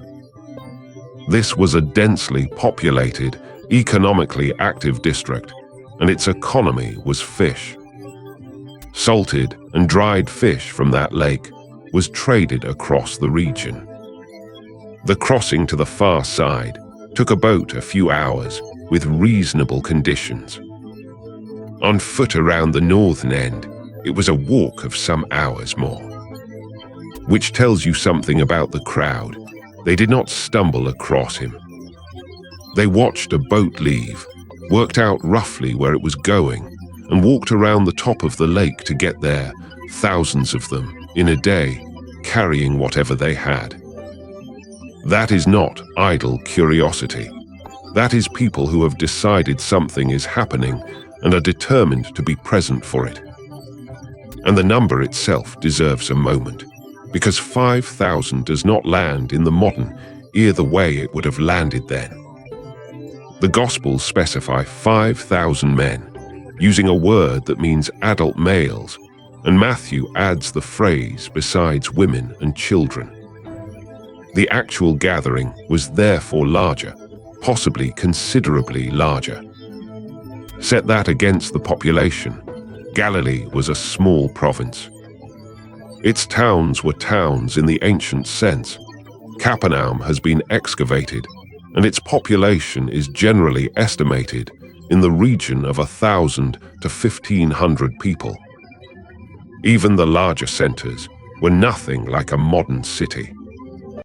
So a gathering of 5,000 men was not a crowd by the standards of Rome or Alexandria. In Galilee, it was the equivalent of emptying several towns. There would have been very few occasions in the lifetime of anyone present when that many people had assembled anywhere in the district outside a pilgrimage. Which produces the practical problem: evening is coming. There are thousands of people in open country, some distance from anywhere they can buy food, and many of them have walked a long way to get there. The disciples raise it sensibly. Send them away, they say, so they can go to the villages and buy something for themselves. And Jesus turns the problem back on them. You give them something to eat.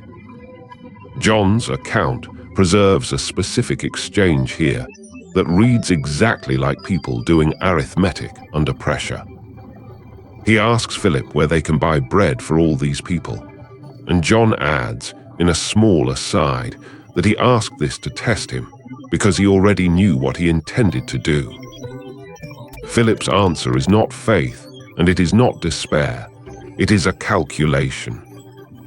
200 denarii would not buy enough for each of them to have a little. A denarius was a laborer's daily wage. 200 denarii is therefore something in the region of 8 months of a working man's income. And Philip is saying that even that would only stretch to a fragment each. He has done the sum. The sum says no. Then Andrew speaks, and his contribution is one of the more quietly human moments in the Gospels. There is a boy here, he says, who has 5 barley loaves and 2 small fish. And then, immediately, before anyone can respond, but what are they among so many? He has brought the answer and dismissed it in the same breath. He can see it is absurd. He mentions it anyway. The detail about barley is worth stopping on, because it is not incidental. Barley was the cheap grain. Wheat was what you ate if you could afford wheat. Barley was what the poor ate and what you fed to animals. It was also harvested earlier in the year than wheat, which fits the spring setting exactly. So the resource being offered is not merely small. It is the least valuable food available, belonging to a child in a crowd of thousands. There is also an echo here that a first-century Jewish audience would have caught immediately, and most modern readers miss. In the second book of Kings, there is a short account of the prophet Elisha, given 20 loaves of barley during a famine, who tells his servant to set them before 100 men. The servant objects that it is not enough. Elisha says they will eat and have some left over. They do. 20 loaves, 100 men, leftovers. 5 loaves, 5,000 men, leftovers. The gospel writers are not being subtle. They are placing this event in a line that the audience already knows. What happens next, the accounts describe with striking economy. Jesus tells the disciples to have the people sit down. Mark preserves the organizational detail. They sat in groups, in hundreds and in 50s, which is a strangely administrative note to include and reads like the recollection of somebody who was doing the organizing. He takes the loaves, he gives thanks, he distributes them. And that is it. There is no description of the moment of multiplication. No account of bread appearing, or baskets filling, or anyone watching food come from nowhere. The texts simply move from him, giving thanks to everyone eating. That restraint is deliberate, and it is worth noticing. If you were inventing this story to impress, the multiplication is where you would spend your words. The Gospels spend none. They tell you what was there before and what was there afterwards, and leave the middle alone. Everyone ate. The text says they were satisfied, filled, not merely given a token. Then comes the instruction that seems, on the surface, the least important thing in the story, and is in fact the detail that convinces most historians something specific is being remembered here. Gather up the fragments, he says, so that nothing is lost. They filled 12 baskets. Consider how odd that is as an invented detail. A miracle story does not normally end with tidying up. If you are composing an account of divine abundance, you do not include a housekeeping instruction about not wasting the leftovers. But it is there in more than one gospel, and it does two things. The practical one first. It establishes that there was more at the end than at the beginning in a way that could be counted. 12 baskets is a number somebody counted. And the second is the instruction itself. In the middle of an event demonstrating limitless provision, the command is, waste nothing. The abundance does not license carelessness. That is a strange and rather bracing note to strike, and it does not sound like something added later to make a point. 12 baskets for 12 disciples in a story about a new Israel of 12 tribes being fed in a wilderness. The number is unlikely to be accidental. But the instruction is practical, and it survived. Since all 4 Gospels carry this, it is worth seeing where they differ, because the differences are the kind that suggest independent memory rather than copying. Mark, generally reckoned the earliest, gives the most vivid physical detail. The green grass, the groups of hundreds and 50s, and the disciples' slightly exasperated question about whether they are meant to go and spend 200 denarii. Mark also frames it with the death of John the Baptist immediately before, and with Jesus seeing the crowd and having compassion on them because they were like sheep without a shepherd. An image drawn straight from the prophets, describing a people whose leaders have failed them. Matthew follows Mark closely, but compresses and adds the note about women and children. Luke sets it near Bethsaida and places it directly before Peter's declaration that Jesus is the Christ, which links the feeding to the question of identity in a way the others do not. John is the outlier and the most detailed. He alone names Philip and Andrew. He alone mentions the boy. He alone specifies barley. He alone tells us the Passover was near. And he alone reports the attempt to make Jesus king and everything that follows the next day. Now, those are not contradictions.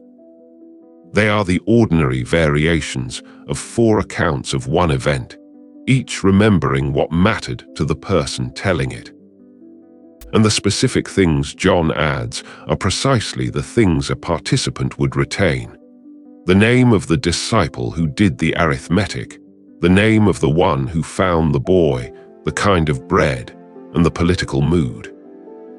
There is one further detail worth mentioning, because it is regularly used to argue that the whole episode is a later invention, and it points the other way.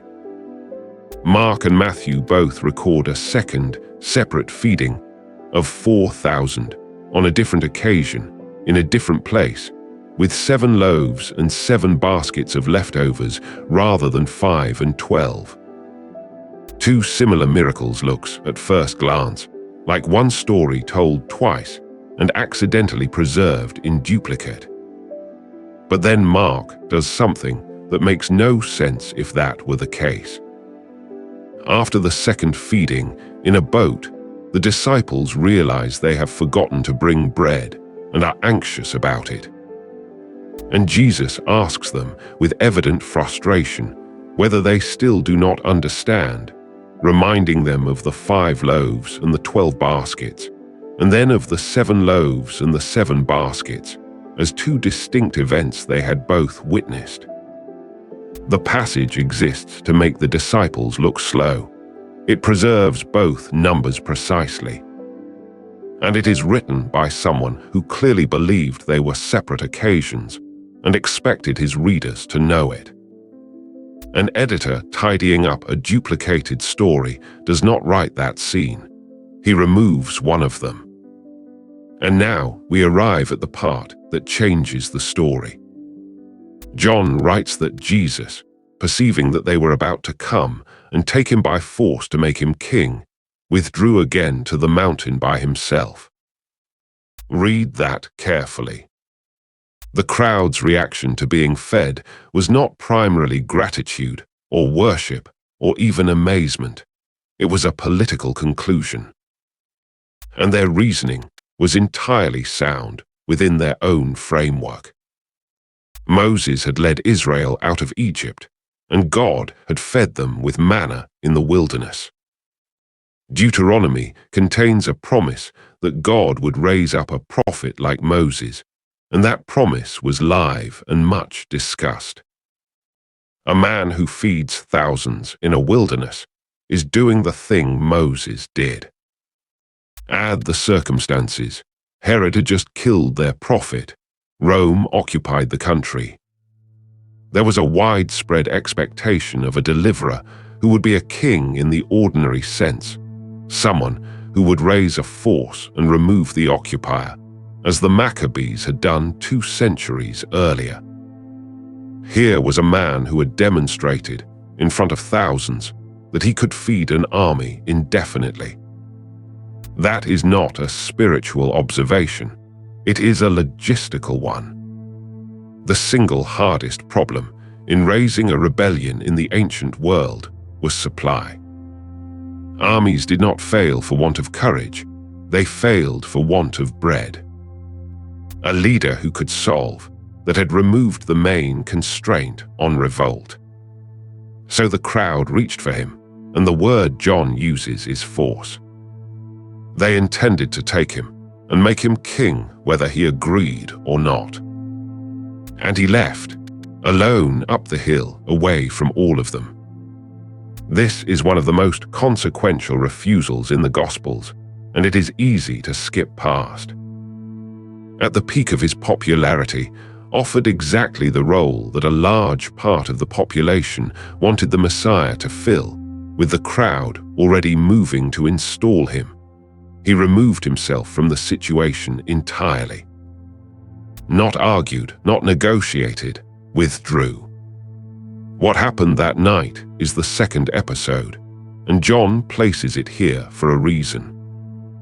The disciples got into a boat and set out across the lake toward Capernaum. It grew dark. Jesus had not come to them. A strong wind rose, and the sea became rough. The Sea of Galilee is notorious for this, a body of water set low in a basin with hills around it, where wind funnels down and turns a calm surface violent in a short time.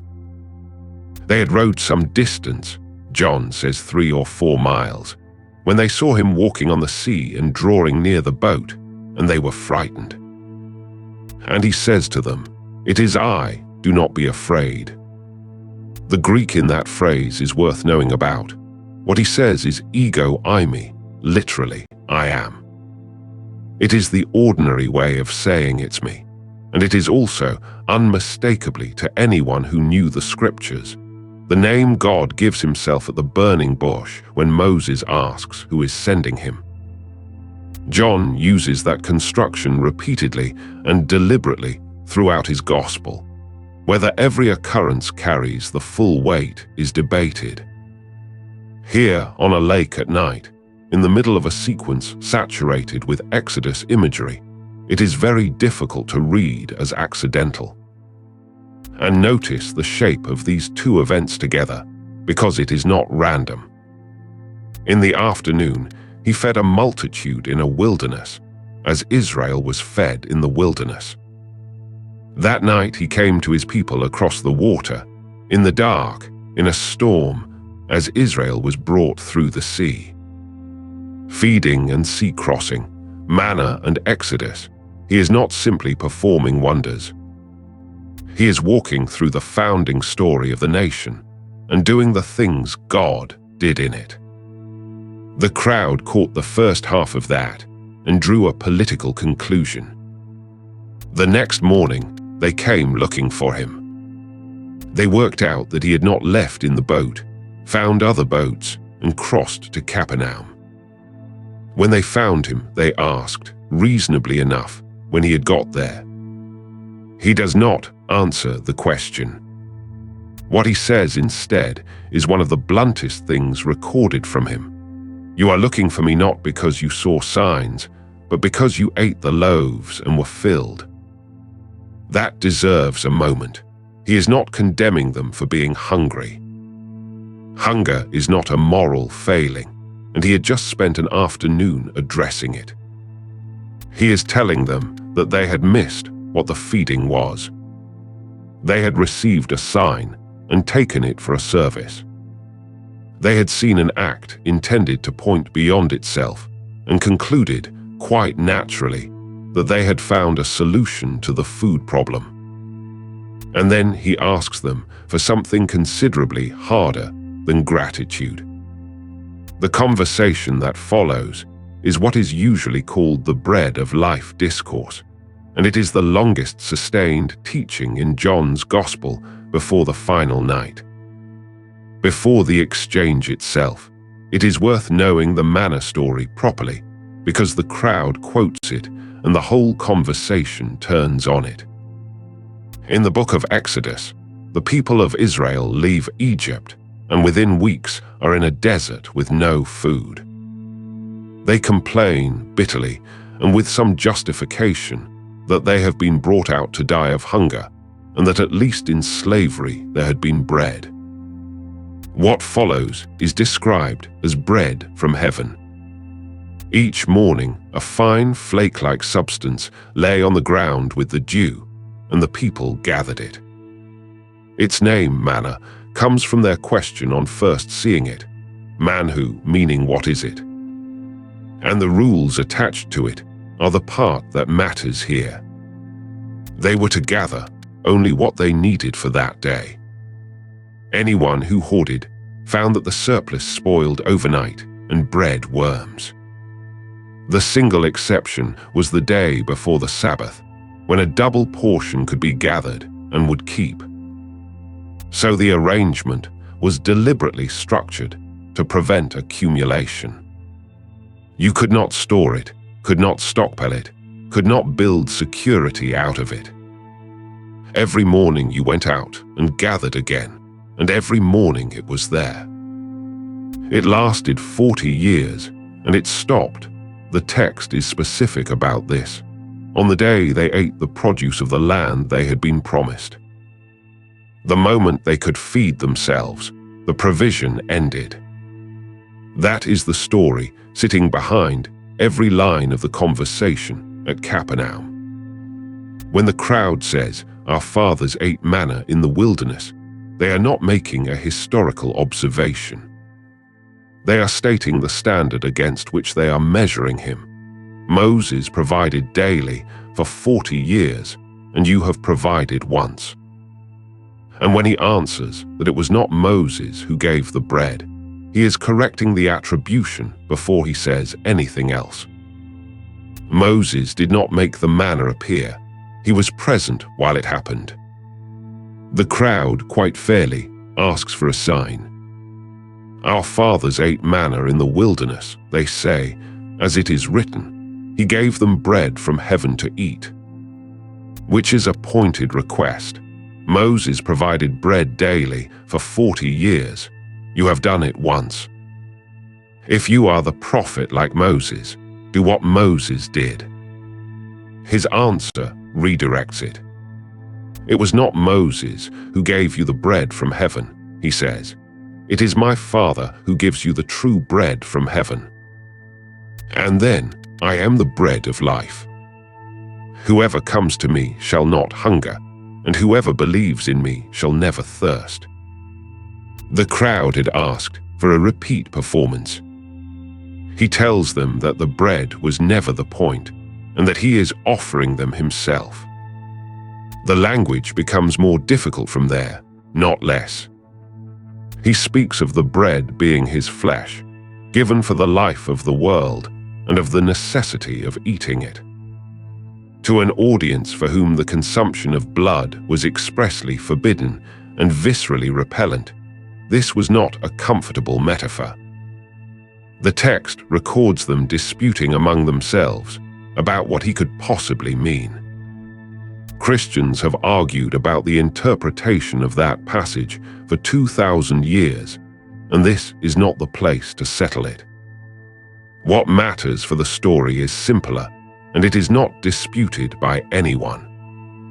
They found it intolerable. John records the reaction with a plainness that does the church no favors, which is one reason to take it seriously as a memory. Many of his disciples, when they heard it, said, "This is a hard saying. Who can listen to it?" And then the sentence that makes this episode unique in the Gospels. After this, many of his disciples turned back and no longer walked with him. Not the crowd, his disciples. People who had followed him, traveled with him, been taught by him. A substantial number of them concluded that they had heard enough and went home. This is the only place in the Gospels where a large body of followers deliberately leaves. There are moments of misunderstanding elsewhere, moments of fear, and the abandonment on the night of the arrest. There is nothing else like this, a considered, collective decision by people who had been committed to stop. And nothing is done to stop them. There is no softening, no clarification, no attempt to explain that they had taken it too literally. He lets them go. Then he turns to the 12 and asks a question that is, depending on how you hear it, either devastating or gentle. Do you want to go away as well? Peter's answer is not a declaration of confidence. It is closer to the opposite. Lord, to whom shall we go? You have the words of eternal life. That is not, I am certain. It is, there is nowhere else. He is not claiming to have understood the teaching that had just emptied the room. He is saying that having heard it, he has nowhere to take his objections. There is a final line in the chapter that is easy to miss and casts a long shadow. After Peter's answer, Jesus says, "Did I not choose you, the 12, and yet one of you is a devil?" John then adds, in his own voice as narrator, that he was speaking of Judas. Place that where it sits. The chapter has just described a mass departure, disciples who heard a hard teaching and left. And it closes by noting that of the 12 who stayed, one would do considerably worse than leave. The ones who walked away that day at least went honestly. They had heard something they could not accept, and they acted on it. The betrayal, when it came from a man who had heard the same words, stayed in the room and said nothing. It is a bleak note to end on, and John does not soften it. He simply records that the group that remained was not, in fact, uniformly faithful, and that Jesus knew. So what should be drawn from a chapter that runs from the largest crowd of the ministry to a handful of people at the end of a day? The first thing is the shape of it, which is deliberate and is the opposite of what a religious movement would construct for itself. If you were building a story to attract followers, you would end at the hillside. Thousands fed, everyone satisfied, baskets left over, the crowd trying to crown him. It is a triumph, and it is where every instinct says to stop. The Gospels do not stop. They follow it immediately with the same crowd being told they had misunderstood, being offered something harder, and walking away. The account is arranged so that the miracle leads directly to the desertion. Nobody inventing a religion writes it that way. The second is about what the crowd wanted, because it is not a foolish want, and it deserves to be taken seriously rather than dismissed. They wanted the bread. Not out of greed. Many of them were genuinely poor in an occupied country under a ruler who had just executed a prophet, in an economy where hunger was a real and regular experience. A man who could reliably produce food was, to them, the answer to a problem that was killing people. That is a legitimate thing to want, and the text never says otherwise. He fed them. He did not lecture them about their motives before feeding them. The meal came first, and the challenge came the next day. What he refused was to be only that, and the refusal cost him the crowd, which is precisely what makes it credible. The third is the hardest, and it is in the structure of the 2 days. The people who left were not enemies, they were disciples. They had seen the feeding with their own eyes. They were not doubting the miracle, they had eaten the bread. Their objection was not to whether he could do it, but to what he said he was. Which means the miracle, on its own, converted nobody. The event that all 4 Gospels record, the one thing the early church would not leave out, was witnessed by thousands, and did not by itself produce lasting faith in almost any of them. That is a strange thing for the Gospels to admit, and they admit it without apology. And it is the reason the chapter ends where it does. Not with a crowd, not with a coronation, not with a demonstration. With a small group who had no argument left and nowhere else to go, saying so out loud. There is one more thing about Peter's answer that repays attention, because it is not the answer a devotional retelling would give him. He does not say, "We believe you." He does not say, "We understand." He says, "To whom shall we go?" That is the reply of a man who has run out of alternatives, not one who has been persuaded. He had spent the previous day watching thousands fed, and had spent that night in a boat in a storm, and by the following evening he could not explain what he had just heard any better than the people leaving could. What he had was that he could not think of anywhere else worth going. There is something more durable in that than in certainty. Certainty is fragile. It survives until it meets a hard saying. What Peter describes is closer to a decision than a feeling, a judgment that whatever this is, the alternatives are worse, made on a day when the emotional weather was entirely against it. The crowd left because they had come for bread and were offered something else. Peter stayed without having grasped what the something else was. 12 baskets were gathered on the hillside so that nothing would be lost. By the following evening, almost everything had been. There is an hour of the night that has no name in modern English, and it is the hour this story happens in. It is not midnight, which we treat as the middle of the night, although it rarely is. It is not the small hours, which is a phrase for wakefulness and worry. It is the last stretch before the sky begins to change, the part of the night that is coldest, quietest, and furthest from both the evening you remember and the morning you are waiting for. The night is divided into 4 watches in the world this story comes from, and that division is not poetic. It is administrative. A watch is a shift. Somebody stands, and then somebody else stands, and the night is portioned out so that a wall or a camp or a household is never unguarded. The Roman army ran on it, and by the 1st century, so did much of the eastern Mediterranean, including a lake in northern Galilee where men who fished at night would have known exactly where they were in the dark without ever looking at anything. Mark sets the hour precisely. About the 4th watch of the night, he came to them walking on the sea, not in the evening, not at midnight. The 4th watch, roughly 3 in the morning until dawn, the last shift, the one nobody wants. That single detail tells you the whole shape of what had happened before it, and almost nobody notices it, because we hear the sentence as a piece of drama rather than as a piece of information.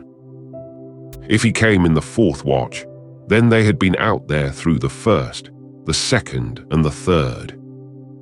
They had been on that water in the dark for the length of a working night. 4 watches divided the hours of darkness, each about 3 hours long, and the boat had been in the middle of the lake for 3 of them.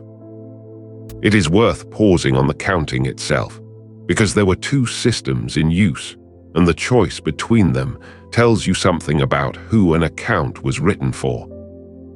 The older Jewish reckoning divided the night into 3 watches rather than 4, a beginning, a middle, and a morning watch.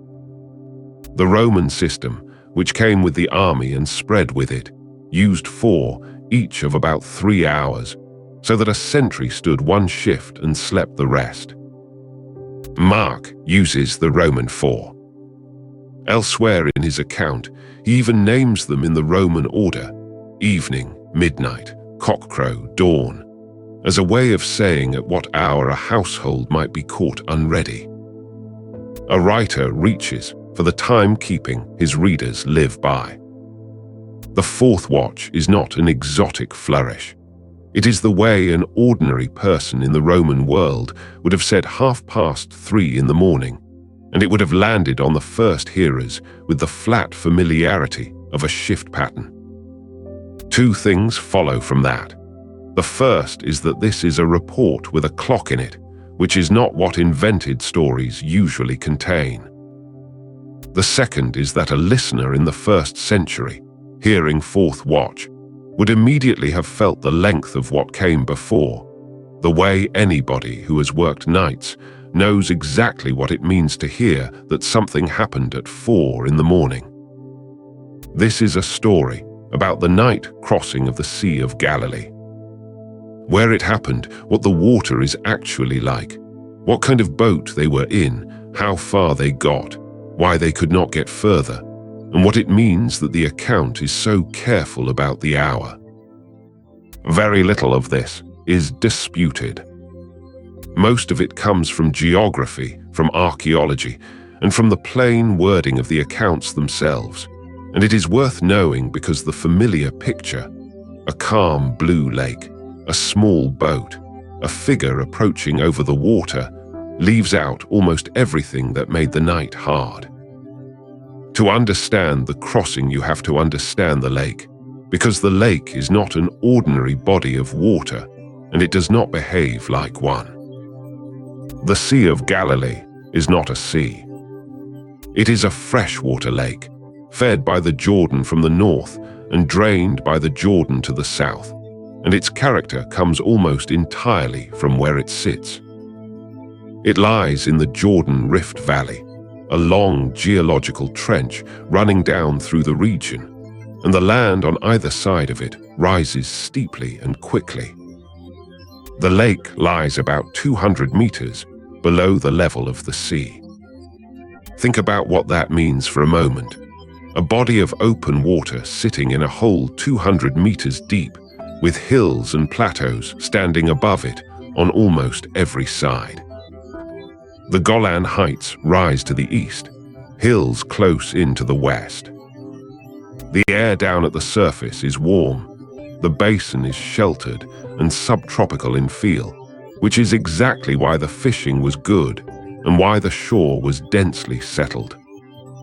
It is roughly 13 miles from north to south and about 8 miles across at its widest point, which sounds small until you are in the middle of it in the dark.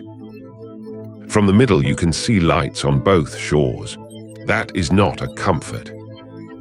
It means everybody watching from the land can see the weather coming before you can. And the weather comes down. Cold air sitting on the heights above spills into the warm basin through the valleys and wadis that cut down towards the water, and when it does, it arrives fast from above, and it arrives concentrated, funneled by the shape of the ground rather than spread out across a wide front. A lake that was flat 20 minutes ago develops a short, steep, chopping sea. It is not an ocean swell. It is worse for a small boat than an ocean swell, because the waves are close together and there is no rhythm to settle into. These squalls are still a feature of the lake and are still dangerous. Modern sailing directions for that water carry warnings about how quickly conditions change, and there are well-documented occasions in living memory when a flat afternoon turned into waves high enough to swamp small craft and drive boats onto the shore. The lake has not become gentler. It has only become better equipped with engines, forecasts, and radios. Take those away, and you have the conditions the account describes. There is a second, quieter effect of the geography that matters for a night crossing. Down in the basin, the surrounding hills cut off much of the horizon, and the wind arriving over a ridge gives very little warning at water level. No long approach across open ground, no gradual freshening. The first sign is often the water itself. For a crew already out in the middle, the decision about whether to turn back has usually been made for them before they knew there was a decision to make. Fishermen on that lake did not regard this as extraordinary. It is a normal feature of the place, and it happens most reliably in the late afternoon and at night, when the temperature difference between the heights and the basin is at its greatest. Which is to say, the worst conditions on that water occur precisely during the hours when the fishing was done. A fit crew could cross it in a couple of hours, in ordinary conditions, pulling steadily. That is the number to hold on to. This was not an expedition. It was a routine journey by men who did it constantly, in the dark, as a matter of trade. Whatever else is happening in this account, it is not happening to people who were out of their depth. Josephus commanded troops in Galilee during the revolt against Rome a generation later, and he wrote about the region in detail, the towns around the lake, the fertility of the plain on its northwestern shore, and the boats. At one point in his campaign, he assembled a fleet of local vessels on that water, so we are not guessing about the scale of things. The lake supported a working, organized commercial fishing economy, with boatyards, harbors, salting works, and enough hulls available that an army could requisition them. That is the setting, a busy lake in a deep trench with weather that falls on it from above, worked at night by professionals. In the winter of 1986, the lake fell further than anyone could remember. Years of drought and heavy pumping had drawn the water down, and along the northwestern shore, a wide band of grey mud emerged that had been underwater for a very long time. Moshe and Yuval Lufin were brothers from a kibbutz on the shore, fishermen themselves, and amateur archaeologists in the way that people who love a place often are. Walking the exposed mud, they saw the outline of something that was not stone, an oval shape, and then the faint line of nails, and then the curve of a hull lying on its side beneath the silt. What they had found was a boat from the 1st century. It had been sitting in anaerobic mud for around 2,000 years, which is why it had survived at all. Waterlogged wood does not rot when there is no oxygen to rot it, and the same mud that hid it preserved it. Getting it out was a strange and delicate operation. The wood had the consistency of wet cardboard. Lifted in the ordinary way, it would simply have come apart. So the excavators encased the whole hull in polyurethane foam, floated the resulting package along the shore, and then spent years replacing the water in the wood, molecule by molecule, with a synthetic wax so that it could dry without collapsing. The hull measured a little over 8 meters from end to end, and about 2.5 across. That is a working boat, room for a crew of 4 or 5 to row, a small deck at the stern, a mast that could carry a modest sail when the wind allowed. It could hold perhaps a dozen or 15 people if they packed in and the water was flat. It is the size of thing you picture from the accounts, and it is now, for the first time in 2,000 years, a physical object rather than an assumption. It had been repaired and repaired again with timber of 12 different kinds. That detail is the one that stays with people.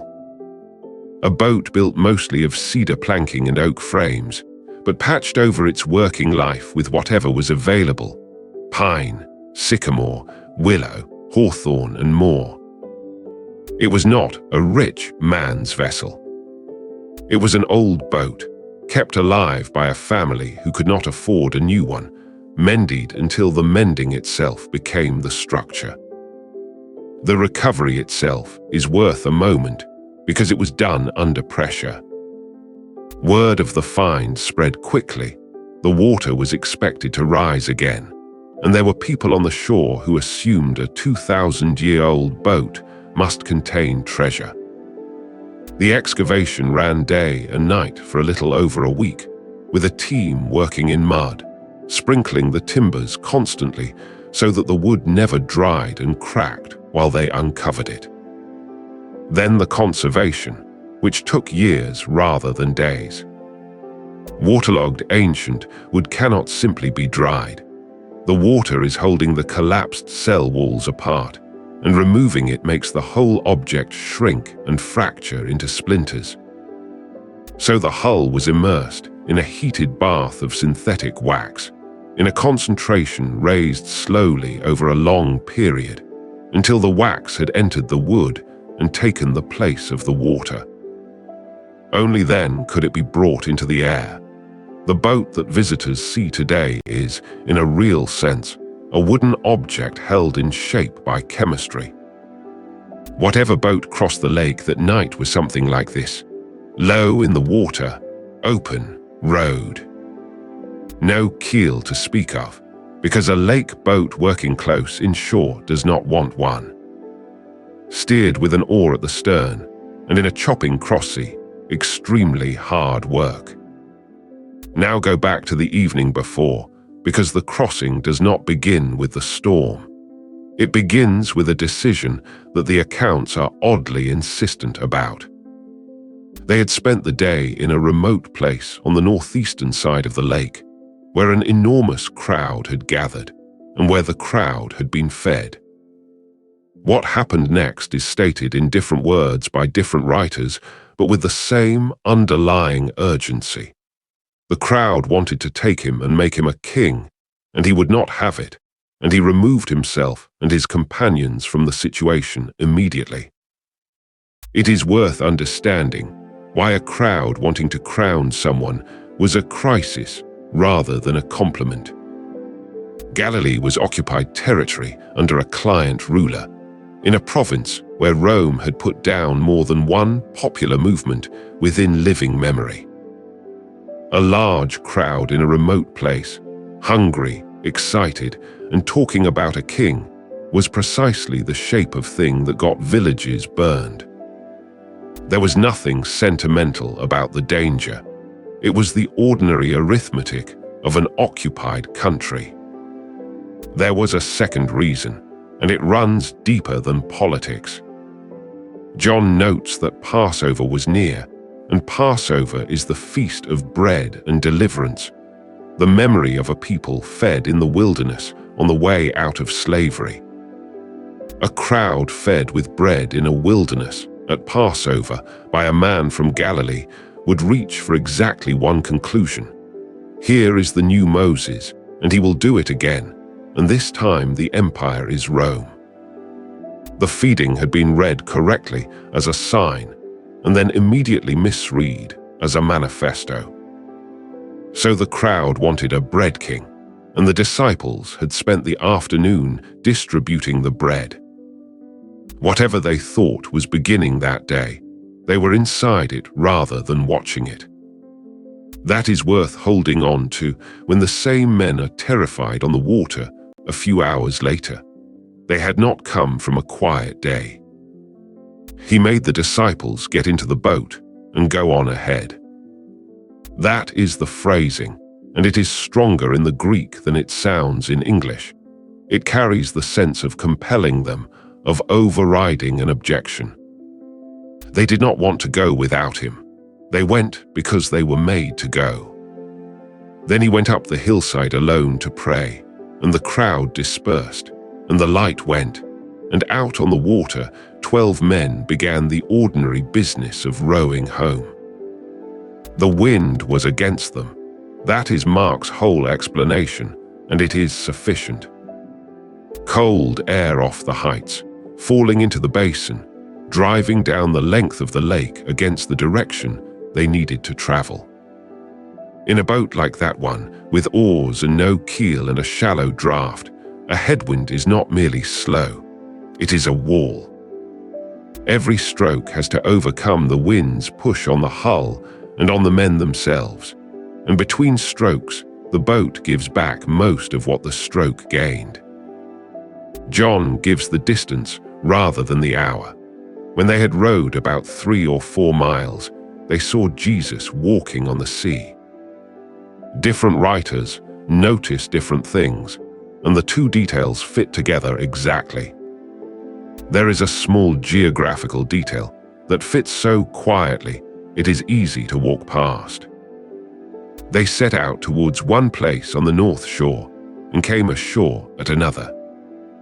A crew rowing hard against a wind that is not quite head-on does not travel in a straight line.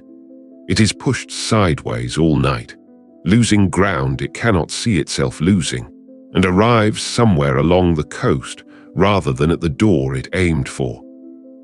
The account simply records the two names without remarking on the difference, which is what people do when they are describing something that happened rather than constructing something that ought to happen. 3 or 4 miles put them near the middle. On a lake 8 miles across at its widest, and rather less across the stretch they were crossing. 3 or 4 miles of progress is the deepest part of the journey, the point at which you are as far from where you started as from where you are going, with the lights of both shores visible, and neither of them any use to you. 9 hours of rowing had brought them halfway. That is the arithmetic of the fourth watch, and it is worth sitting with rather than reading past. A crossing that took 2 hours on an ordinary night had consumed the entire night, and they were not yet across. Consider what 9 hours of that is. Not 9 hours of effort towards a goal that is visibly approaching, which is bearable. 9 hours of maximum effort producing almost nothing, the shore not getting closer, the wind not dropping, the man beside you as spent as you are, and no reason at all to believe that the 10th hour will be different from the 9th. That is a specific kind of exhaustion, and anybody who has ever worked at something that would not move will recognize it immediately. Peter had worked this water since he was a boy. So had Andrew and James and John. These were not frightened amateurs caught out by conditions they did not understand. They knew the lake's moods better than they knew almost anything, and their skill was not enough, and that is the point the hour is making. The fourth watch is the hour at which competence has been exhausted. Something else is happening in the account at exactly this point, and it is easy to miss because it sounds like a stray remark. There is a phrase in Mark that most translations keep, though it puzzles readers when they notice it. He meant to pass by them. He came towards them across the water, and the text says he intended to go past. Read as ordinary narrative that makes very little sense. Why come out to them in order to walk past? The answer is that the phrase is not ordinary narrative. It is a quotation, in effect, a deliberate echo of language that anybody raised on the Hebrew scriptures would recognize instantly. When God reveals himself to Moses on the mountain, Moses is put in the cleft of the rock, and the glory passes by. When Elijah stands at the mouth of the cave, the Lord passes by. Passing by is what God does when he shows himself. Not a collision, not an arrival, but a presence that moves past a person who could not survive standing in front of it. Look at the two scenes it echoes, and the pattern is unmistakable. On the mountain, Moses asks to see the glory, and is told that no one may see it and live. So he is placed in a cleft of rock and covered while it passes by, and shown only what remains after.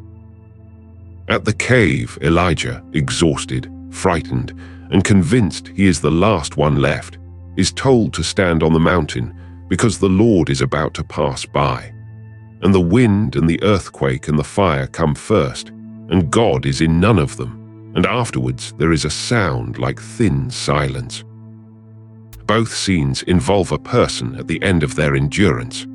Both involve wind and water and mountain. And in both, the technical word for what God does is the word Mark chooses on the lake. To a reader who knew those passages the way people once knew them, meaning to pass by was not a puzzling detail about walking routes. It was a signal, as clear as a chord change. The book of Job says something that would have been in their bones. He alone stretches out the heavens and treads on the waves of the sea. That is not a poetic flourish about a powerful person. In the language and imagery of the Hebrew scriptures, the sea is the realm of chaos and threat, the thing that is not ordered and cannot be commanded, and walking upon it is a description reserved for God alone. So when Mark writes that he came to them walking on the sea, and that he meant to pass by, he is not straining for a miracle. He is saying, in the plainest terms his readers would have understood, exactly what he thinks is walking towards that boat. And they were terrified. All the accounts agree on this, and none of them apologize for it. They thought it was a ghost, and they cried out. 12 exhausted men, 9 hours into a night that would not end, saw something on the water that should not have been there, and reacted the way human beings react. And then he speaks, and the words are very short. Take heart, it is I, do not be afraid. That middle phrase is doing more work than it appears to. In Greek, it is ego eimi, I am, which is the ordinary way of saying it is me, and is also, unmistakably, the name given at the burning bush. It functions on both levels at once, and both levels are true at the same time.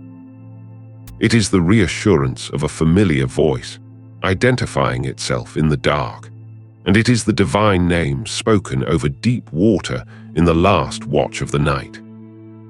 There is a whole family of sentences in the Hebrew prophets built on the same two pieces, the declaration I am he, and the instruction do not be afraid. They belong together, and they are said to people in exile, in trouble, or crossing water. Fear not, for I have redeemed you. When you pass through the waters, I will be with you.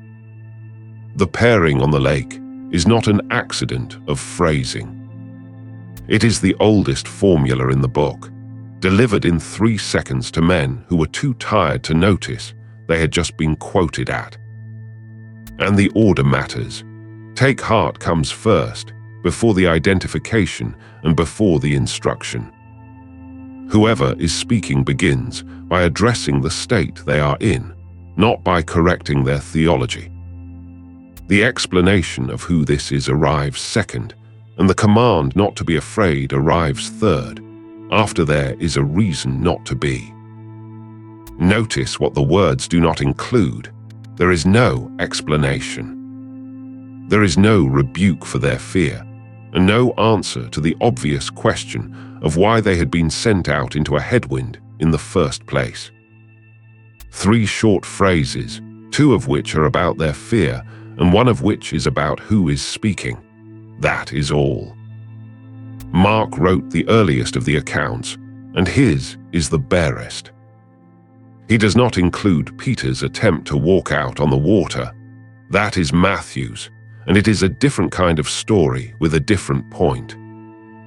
Mark gives you the hour, the wind, the passing by, the terror, the 3 phrases, and then the boat, and then the wind dropping. Matthew's addition is famous, and it is worth saying what it changes. In his account, Peter calls out, "If it is you, tell me to come to you on the water," and is told to come, and gets out of the boat and walks, and then sees the wind and begins to sink and is caught. It is a story about a man who does something extraordinary and then loses it halfway, which is why it has been preached on more than almost any other paragraph in the Gospels. Mark leaves it out entirely, and the omission is not a gap. Without Peter, the account is not about anybody's faith rising or failing. It is about who is walking towards the boat. The men in the hull do nothing in Mark's version except row, be frightened, and be spoken to, which, on a night like that one, is a fair description of everything they were capable of. And then a sentence that is stranger than the miracle. They were utterly astounded, Mark says, because they had not understood about the loaves. Their hearts were hardened. The previous afternoon, they had watched a crowd of thousands fed from almost nothing, and they had carried the leftovers away in baskets with their own hands, and it had not gone in.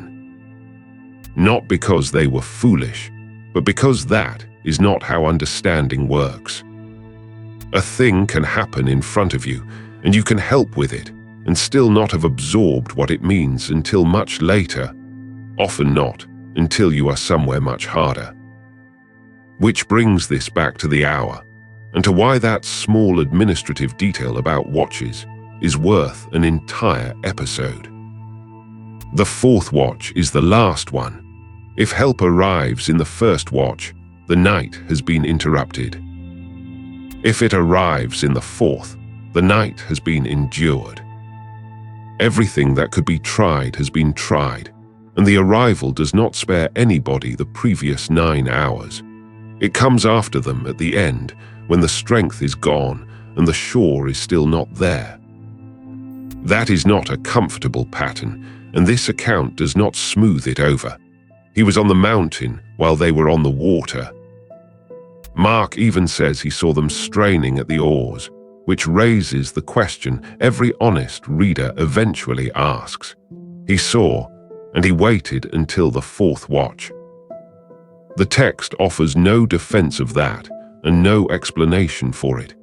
It simply records the hour and lets the hour say what it says. There is a small mercy in the shape of it, though, and it is worth naming. He did not send them out and lose track of them. The straining at the oars was seen. Whatever else the delay was, it was not absence, and it was not inattention. It was a delay under observation, which is a different thing from being forgotten in the dark. 2,000 years later, the boat sits in a climate-controlled room a short distance from the water it worked. You can stand in front of it. It is smaller than people expect, and much more patched. The mended timbers are visible, 12 kinds of wood in one small hull, each patch a season when a family kept an old boat going for one more year because a new one was out of reach. It is not the boat from the account. Nobody serious claims it is.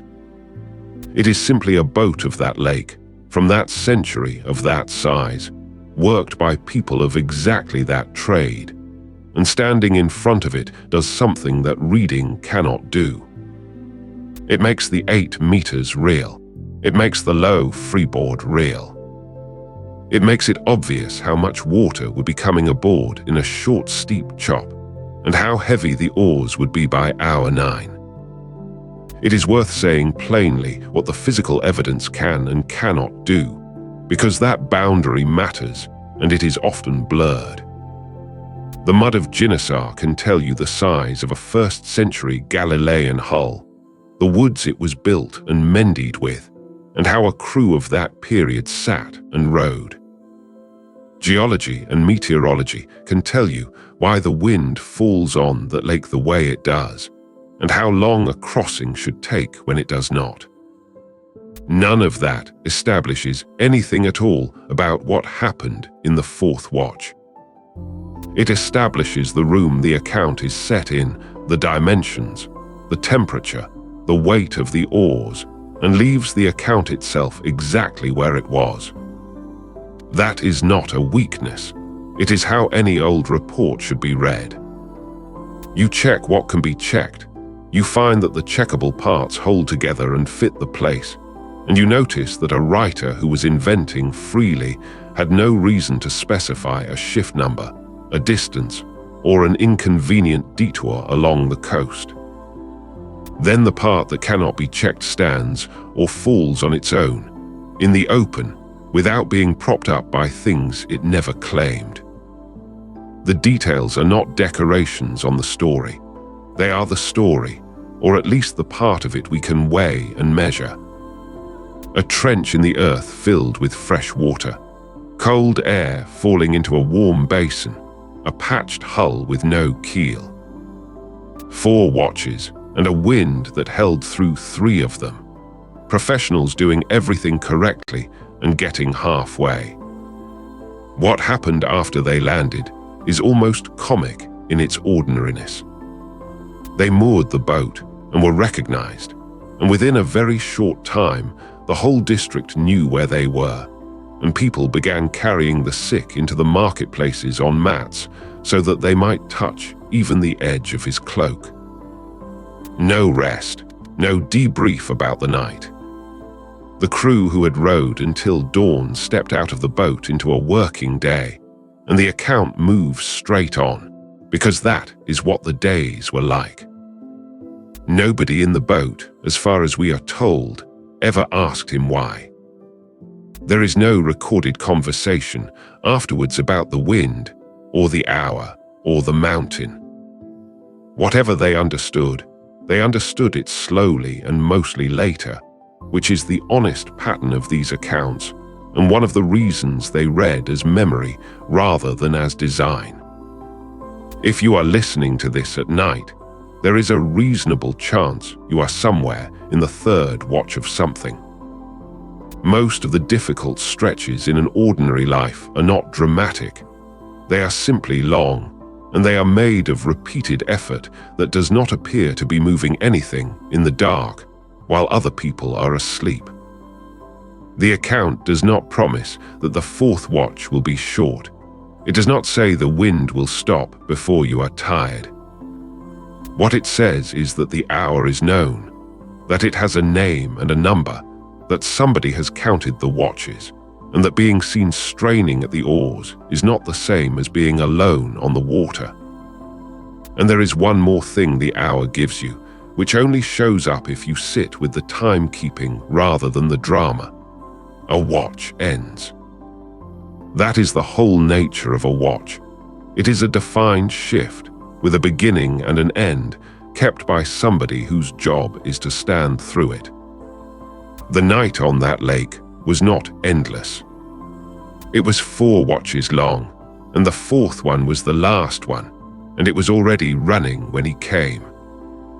The wind dropped when he came into the boat, not before. After the whole night, after the terror, after the 3 short phrases, and after he was actually aboard. Then the water went flat, and the last of the crossing was easy, and they came to the shore at Gennesaret in the early light with the lake behind them looking, as it always does by morning, like nothing had happened at all. Sleep well, the watches are being kept. The story begins with a question that tells you more about the people asking it than about the man they were asking about. Jesus and his disciples are walking in Jerusalem. They pass a man who has been blind since birth, a beggar known in the area, a fixture that people walked past without seeing. And the disciples ask, who sinned, this man or his parents, that he was born blind? Sit with that question for a moment, because it is not idle curiosity. It is a theological position stated as an inquiry, and the position is this: suffering is a payment. If a man is afflicted, someone has earned it. The only open question is who. It is worth saying that this was not a fringe view. It was close to conventional, and it had scriptural support that could be quoted. There are passages that connect conduct and consequence directly, and a whole tradition of reading them as a rule rather than a pattern. The difficulty with the man in front of them was the timing. He was born blind. Whatever account you gave had to explain an affliction that arrived before he had done anything at all. Hence the second half of the question, the parents. Jesus answers in 4 words that dismantle the entire framework. Neither this man nor his parents. That is not a softening. It is a refusal. He does not say the sin was small or forgiven or someone else's. He says the question is wrong. And then he says something that has been misread for a very long time and is worth handling carefully. He says the man was born blind so that the works of God should be made manifest in him. Read carelessly, that sounds worse than the question. It sounds like a man was made to suffer for decades as a demonstration. But the Greek here has no punctuation, and the sentence divides differently depending on where you place the break.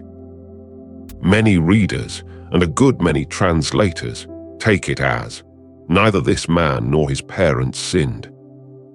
But so that the works of God may be revealed, we must work while it is day. On that reading, Jesus is not explaining the cause of the blindness at all. He is refusing to explain it and turning instead to what is to be done about it. That distinction matters enormously, and it is the difference between a God who assigns suffering as a lesson and a God who meets it as a task. What follows in this chapter is the longest single narrative in John's Gospel, and the strangest thing about it is that Jesus is barely in it. He heals the man in the first 6 verses, and then he leaves. He does not reappear until the very end. The 40 verses in between belong entirely to a man who has just received his sight and is immediately required to defend it. That structure is deliberate. This is not really a story about a healing. It is a story about testimony, about what happens to an ordinary person who says something true that powerful people need to be untrue. Start with how it was done, because the method is not incidental. Jesus spits on the ground, makes clay of the spittle, and anoints the man's eyes with it. Then he tells him to go and wash in the pool of Siloam. Every part of that is odd, and every part of it matters. He could have spoken, and it would have been done. That is how most of the healings in this gospel work. Instead, there is a physical process, and a substance, and an errand. The clay recalls the making of a man from the dust of the ground. A gospel that opens by declaring that all things were made through him now shows him kneeling in the dirt, making something small out of earth, and applying it to a body that was, in the writer's framing, incomplete. There is also the plain human fact of it. This man had never seen a face. What he had was touch and voice. So the healing arrives in the 2 forms he could actually receive: hands on his face and a voice giving him something to do. That last part is not trivial either. He is not healed where he sits. He is sent, told to walk, blind, across the city to a specific pool and to wash. Siloam sat at the southern end of Jerusalem, fed by a tunnel cut through rock centuries earlier to bring water inside the walls during a siege. It was a real place with a real function, and the gospel pauses to translate the name for us: sent. So the man is sent to the pool called Sent, and the writer wants us to notice. It is worth staying with the pool a moment longer, because for most of the last 2,000 years nobody knew where it was. There was a site venerated as Siloam, a small basin at the tunnel's outflow, with a church built over it in the 5th century. That is what pilgrims were shown, and what appeared on maps. Then in 2004, workmen repairing a damaged sewer line in the Silwan neighborhood of Jerusalem cut into a flight of stone steps. Excavation followed, and what emerged was a pool on an entirely different scale from the basin. A large, stepped, trapezoidal reservoir, faced with stone, with broad landings that suggest a great many people using it at once. Coins found in the plaster date its construction to roughly the turn of the era. Coins in the silt that filled it date its abandonment to the years around the revolt of 70. Which means the pool the gospel describes was in use during precisely the period the gospel describes, and the writer knew a real place with a real shape. Its water came through a tunnel cut nearly 2,000 feet through solid rock, driven from both ends by 2 teams working toward each other in the dark. An inscription found in the tunnel in the 19th century records the moment they met, the workmen calling to one another through the last of the stone. That tunnel had been dug to keep a city alive under siege. 7 centuries later, its water was where a blind man was sent to wash. None of that changes the meaning of the story, but it does change how you picture it. This is not a symbolic pool in a parable. It is a specific set of steps, in a specific quarter, that you can now walk down. He goes, he washes, he comes back seeing. And here the trouble starts, because the first people to encounter him do not rejoice. They argue about whether it is him. The neighbors and those who had seen him begging are divided. Some say this is the man. Others say no, but he is like him. That reaction is worth pausing on, because it is so ordinary and so revealing. They had seen him every day for years, and they could not identify him with his eyes working. What they had recognized was not his face. It was his posture, his position, his role. The blind beggar at that spot. Remove the blindness and the category dissolves, and with it, their ability to place him. There is something else in that hesitation, and it is worth naming because it is not only about recognition. A blind beggar at a fixed spot was, to the people passing, a permanent feature of the street. He had a function in their moral world. He was the occasion for their almsgiving.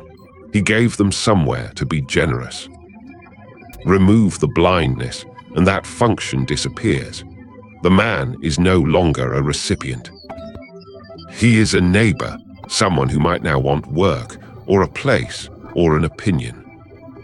That is a genuinely disruptive change, and their reluctance to identify him may be less about his face than about what identifying him would require. Some say he is like him. It is easier to decide it is a different man than to work out what the first one is now owed. None of that is stated in the text, but it is the kind of reaction the chapter keeps documenting. People meeting a change they did not ask for and reaching first for a way to avoid it. He settles it himself in the plainest words in the chapter, "I am he." Then they ask how, and he tells them exactly, without embellishment. A man called Jesus made clay, anointed my eyes, told me to wash at Siloam. I went, I washed, I received sight. Notice what is absent. No theology, no claim about who did it, a sequence of events in the order they happened. They ask where the man is now, and he says, "I do not know." He has been healed by someone he has never seen and cannot currently find, and he is about to be asked to defend that. Before going further, it is worth understanding what this man's life had actually been, because the gospel assumes a world its first readers knew, and we do not. He was a beggar, that is stated plainly, and it was not a choice among options.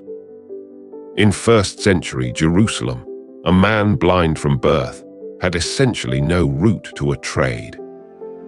Almost all work was manual, and most of it was skilled in ways that required sight: masonry, carpentry, fishing, farming, weaving, scribal work. There was no education adapted to him, no assistive technology, and no concept of accommodation. What there was instead was alms, and a religious culture that took them seriously. Giving to the poor was a genuine obligation, not a sentiment, and the approaches to the temple were where the obligation and the need met. A blind man's economic life consisted of positioning himself where devout people passed on their way to worship. So his place on that street was his livelihood. It was also, in a real sense, his identity, which is exactly what his neighbors demonstrate when they cannot recognize him standing upright with his eyes working. There is one more layer, and it is the cruel one. In a framework where affliction implies guilt, his poverty was not merely misfortune. It carried an implication about him. Every coin dropped in front of him was charity extended to someone, many of the givers assumed was paying for something. That is the man the disciples walked past while debating whose fault he was. And it explains something about his behavior later that might otherwise look like recklessness. When he argues back at the council, he is not risking a comfortable position. He has spent his life being discussed rather than addressed. Being questioned, even hostilely, is the first time anyone has asked him what he thinks. They bring him to the Pharisees, and the gospel drops in the detail that turns a wonder into a problem. It was the Sabbath day when Jesus made the clay and opened his eyes. That single clause reframes everything that follows. Sabbath observance was not a technicality. It was one of the clearest markers of covenant identity, a practice that had survived exile and occupation, and one of the things that made a scattered people recognizably themselves. The tradition around it had developed detailed categories of what constituted work. Kneading was one of them. Making clay from spittle and dust is, by that reading, kneading. So the question in front of the Pharisees was not whether something remarkable had occurred. Nobody disputed that. The question was whether a man who broke the Sabbath could be acting from God. The detail worth understanding is why making clay was the problem, because to a modern ear the objection sounds absurdly small. The commandment says to keep the Sabbath holy and do no work. It does not define work. So a body of interpretation had grown up to answer the obvious practical question: what actually counts? The answer that developed identified categories of labor drawn from the building of the tabernacle. The tasks required to construct it were the tasks forbidden on the day of rest. There are 39 of them, and they are specific: sowing, plowing, reaping, threshing, grinding, sifting, kneading, baking, and so on through weaving, writing, building, and carrying. Kneading is on that list. Mixing a liquid with earth to form a paste is, by that reading, kneading, a constructive act, however small the quantity.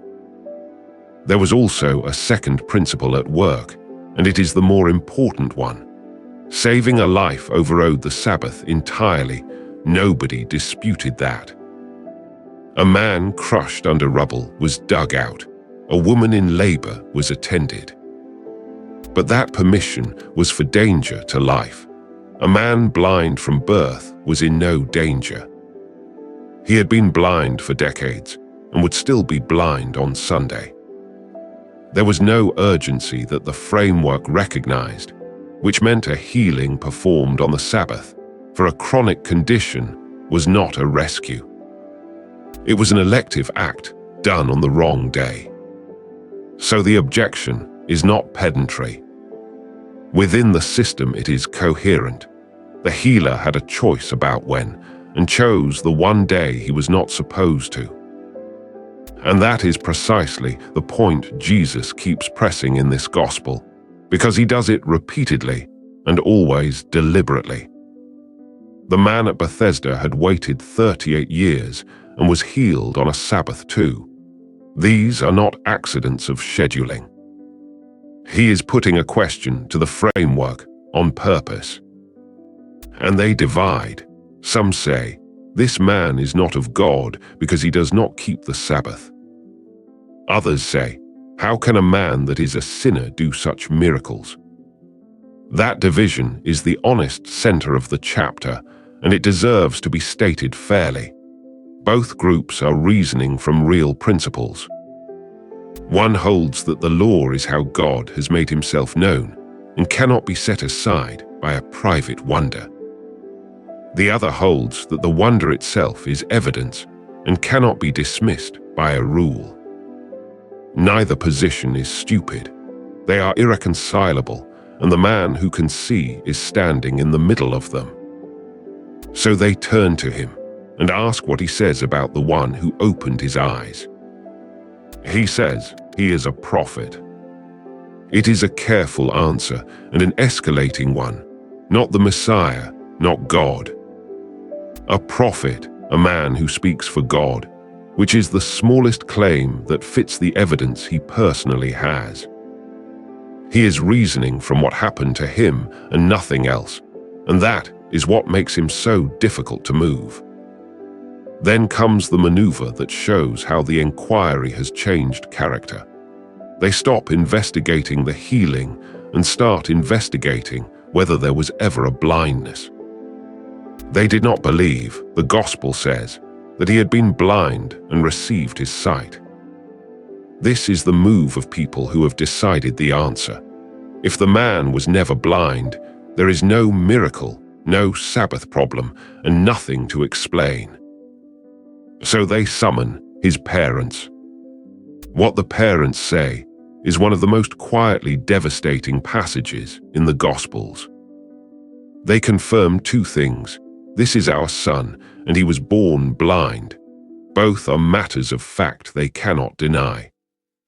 And then they refuse the third.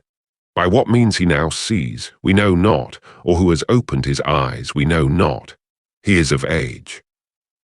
Ask him, he shall speak for himself. They are telling the truth. They genuinely did not witness the healing. But the gospel tells us plainly why they framed it that way. They feared the Jewish authorities, because it had already been agreed that anyone confessing Jesus as the Messiah would be put out of the synagogue. It is worth being concrete about what that meant, because a modern reader hears something like losing a club membership. The synagogue was the community. Expulsion meant exclusion from worship, from the social fabric, from the network through which marriages were arranged and business was done, and the poor were supported.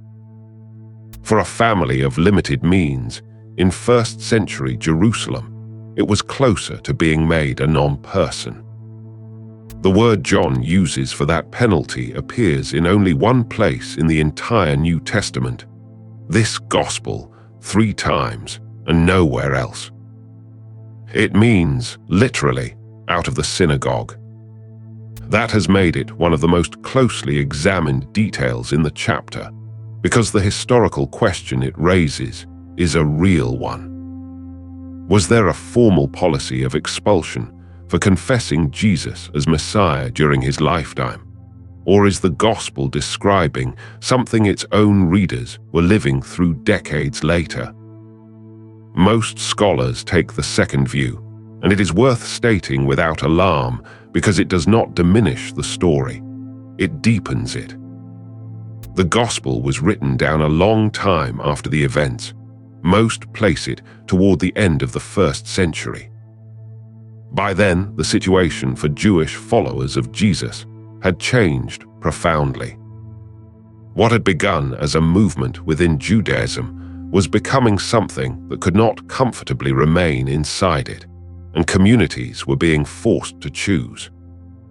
So the readers of this chapter were not hearing a curiosity from the past.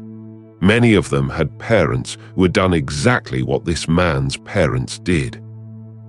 Some of them had been put out themselves, which recasts the parents entirely.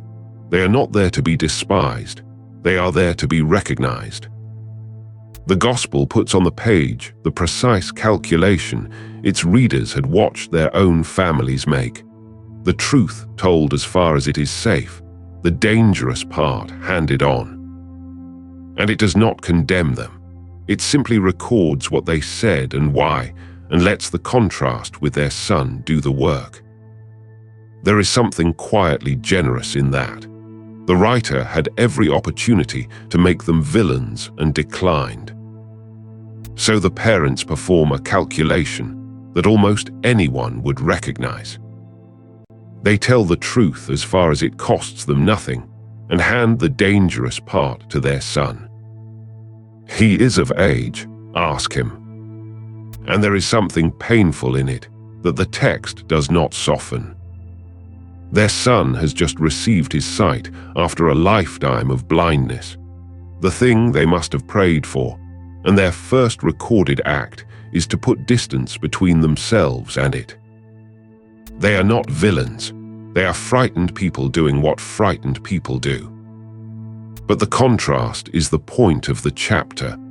The man with the least social protection, the beggar, is about to be the only one who will not hedge. They call him back a second time and open with a formula. Give God the praise. We know that this man is a sinner. That opening is doing two things at once. It is an oath formula, a demand that he tell the truth before God. And it is a statement of the conclusion he is expected to reach.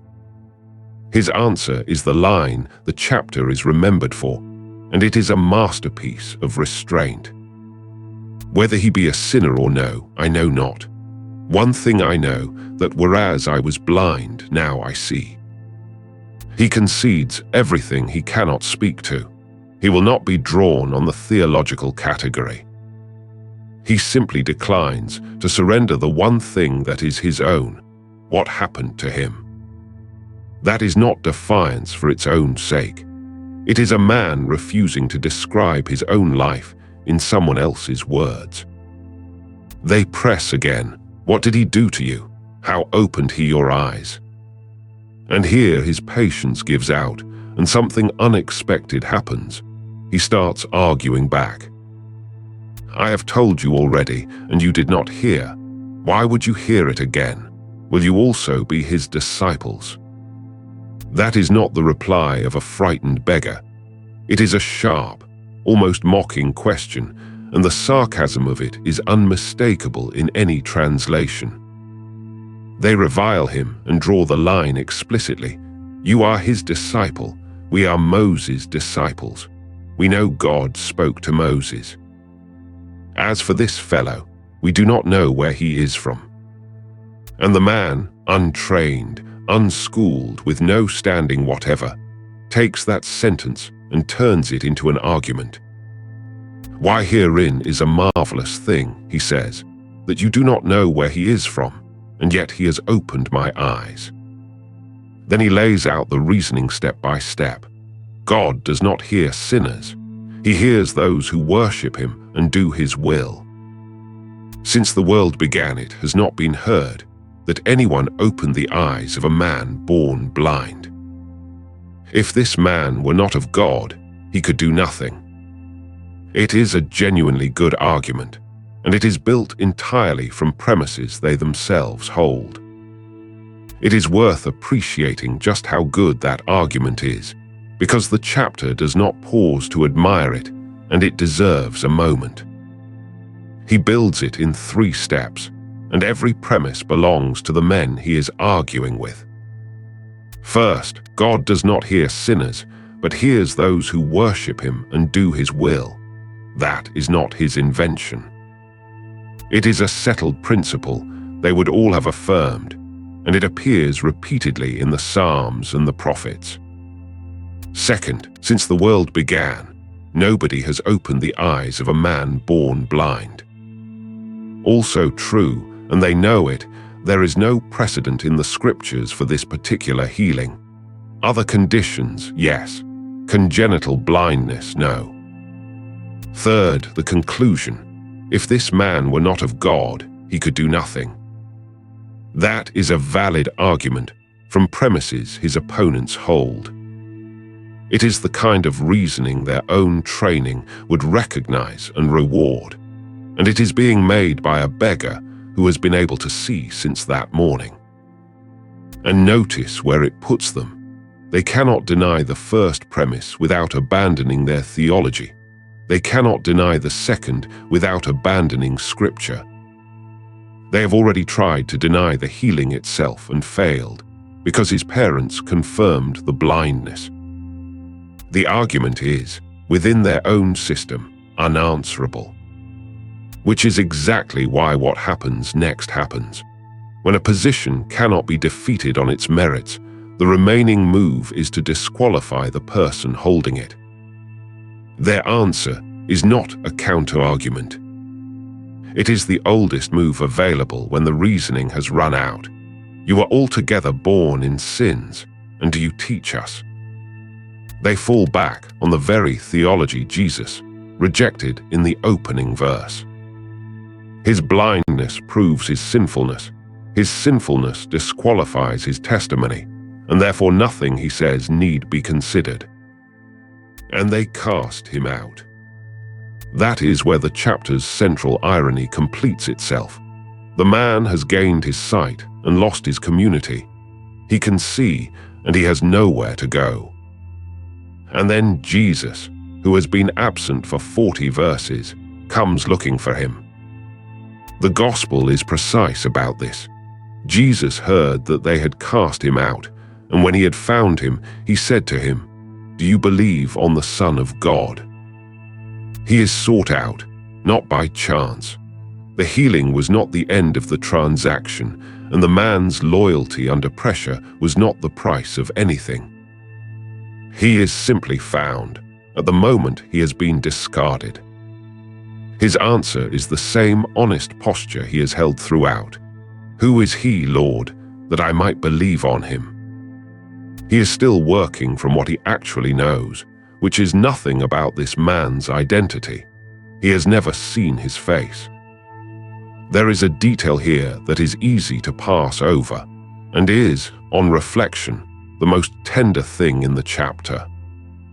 The man has never seen the face of the person who healed him. He was blind when the clay was applied. By the time he could see, Jesus had gone, which is why he could tell his neighbors nothing more than a name, and why he told the council honestly that he did not know where the man was. So this is their first meeting in any ordinary sense.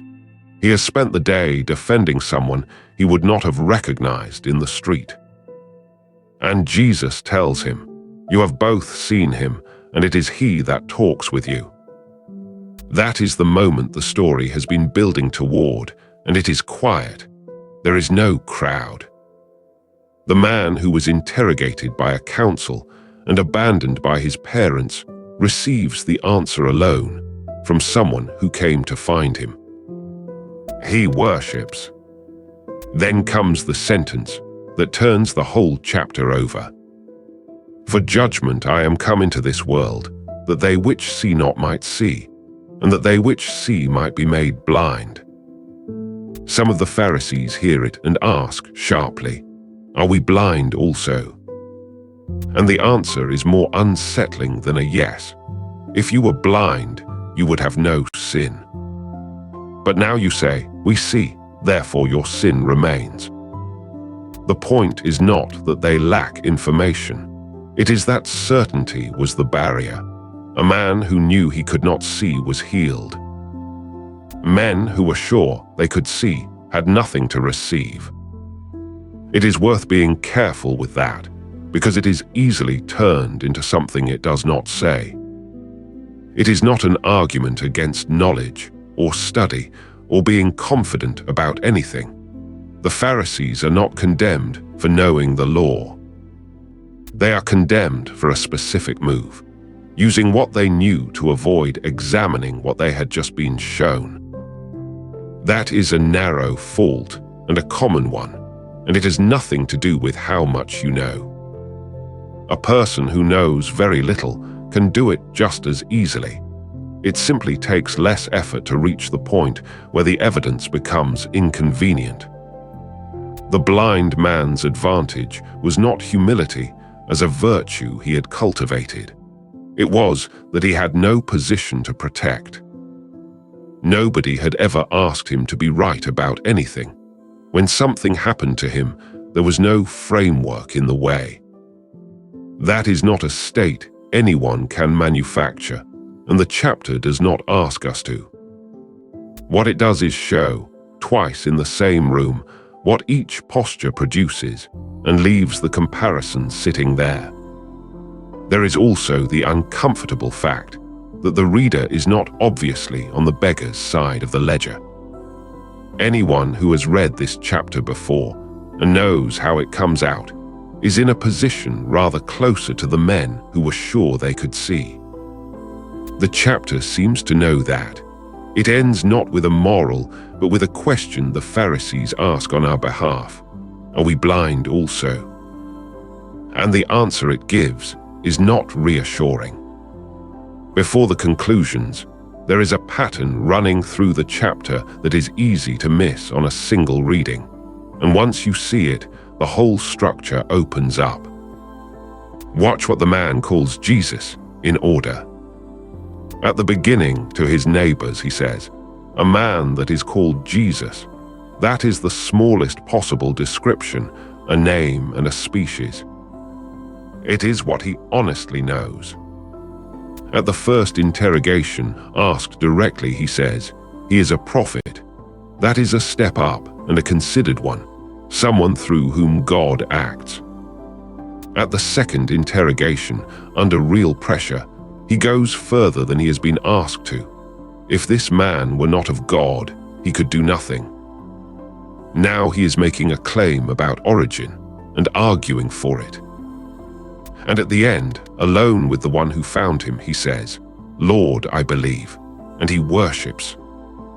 4 stages, and each one arrives after a push. His understanding does not grow in spite of the interrogation. It grows because of it.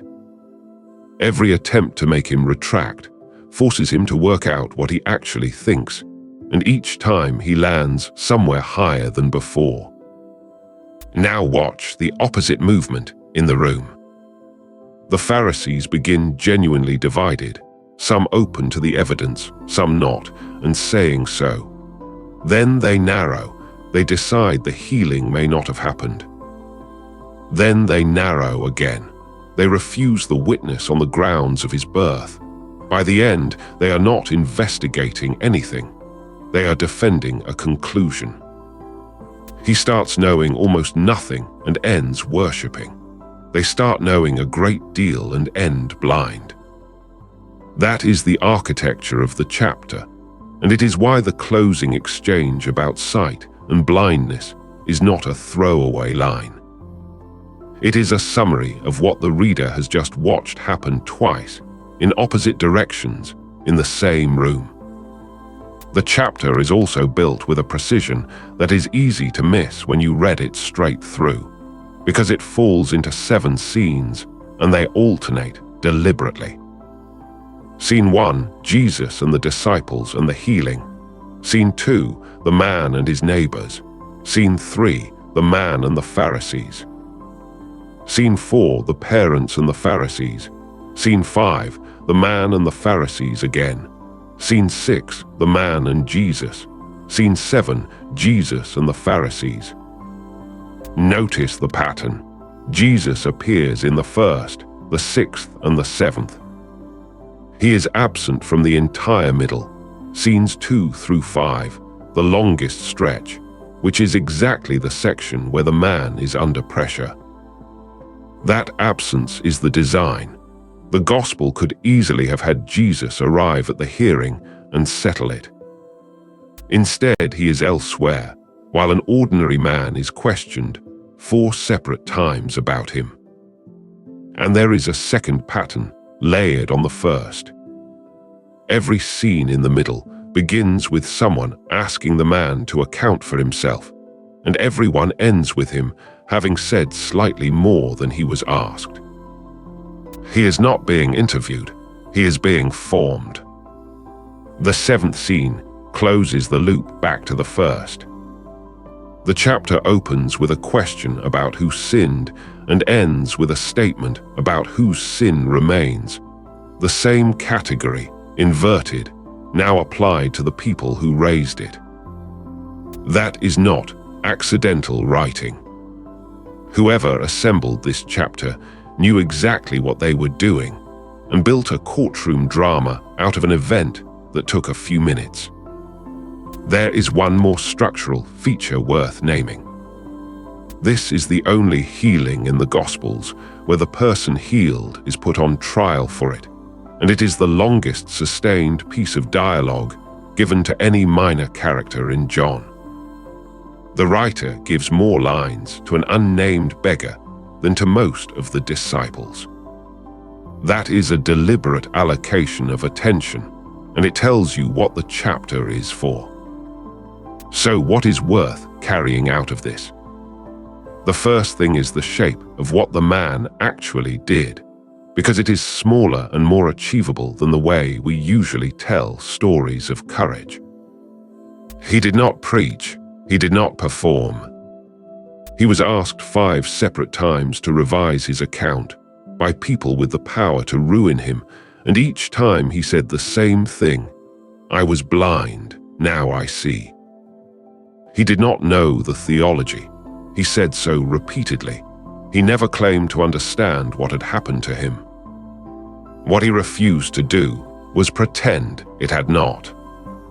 That is an unglamorous kind of faithfulness, and it is available to almost anyone. You do not need answers to refuse to lie about your own experience. The second is about the cost, which the chapter does not hide. He lost his synagogue. He was, as far as we can tell, disowned in practice by his parents, who had every chance to stand beside him and chose not to. His neighbors had already declined to be sure who he was. He gained his sight and lost nearly everything else, and the text does not tidy this away. There is no verse in which the community apologizes or the parents are restored. What there is instead is a man coming to find him afterwards.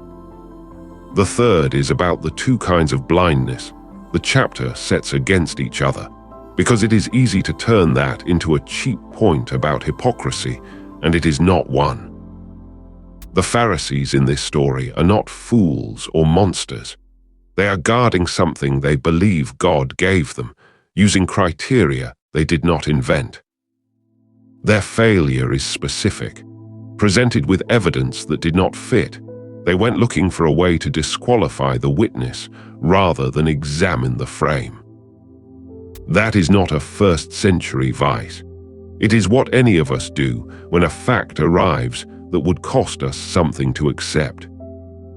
The fourth is the one this channel keeps arriving at. The man is never named. He has no genealogy, no title, no recorded history before he is passed on a street, and no recorded life after he worships. He exists in Scripture for 1 chapter, and what he is remembered for is not being healed. Plenty of people were healed.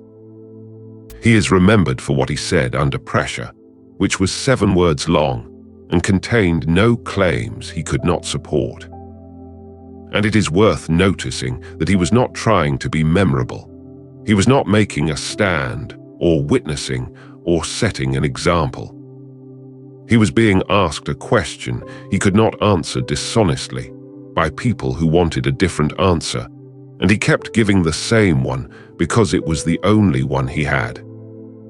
Most of the things worth admiring in people look like that from the inside, not a decision to be brave.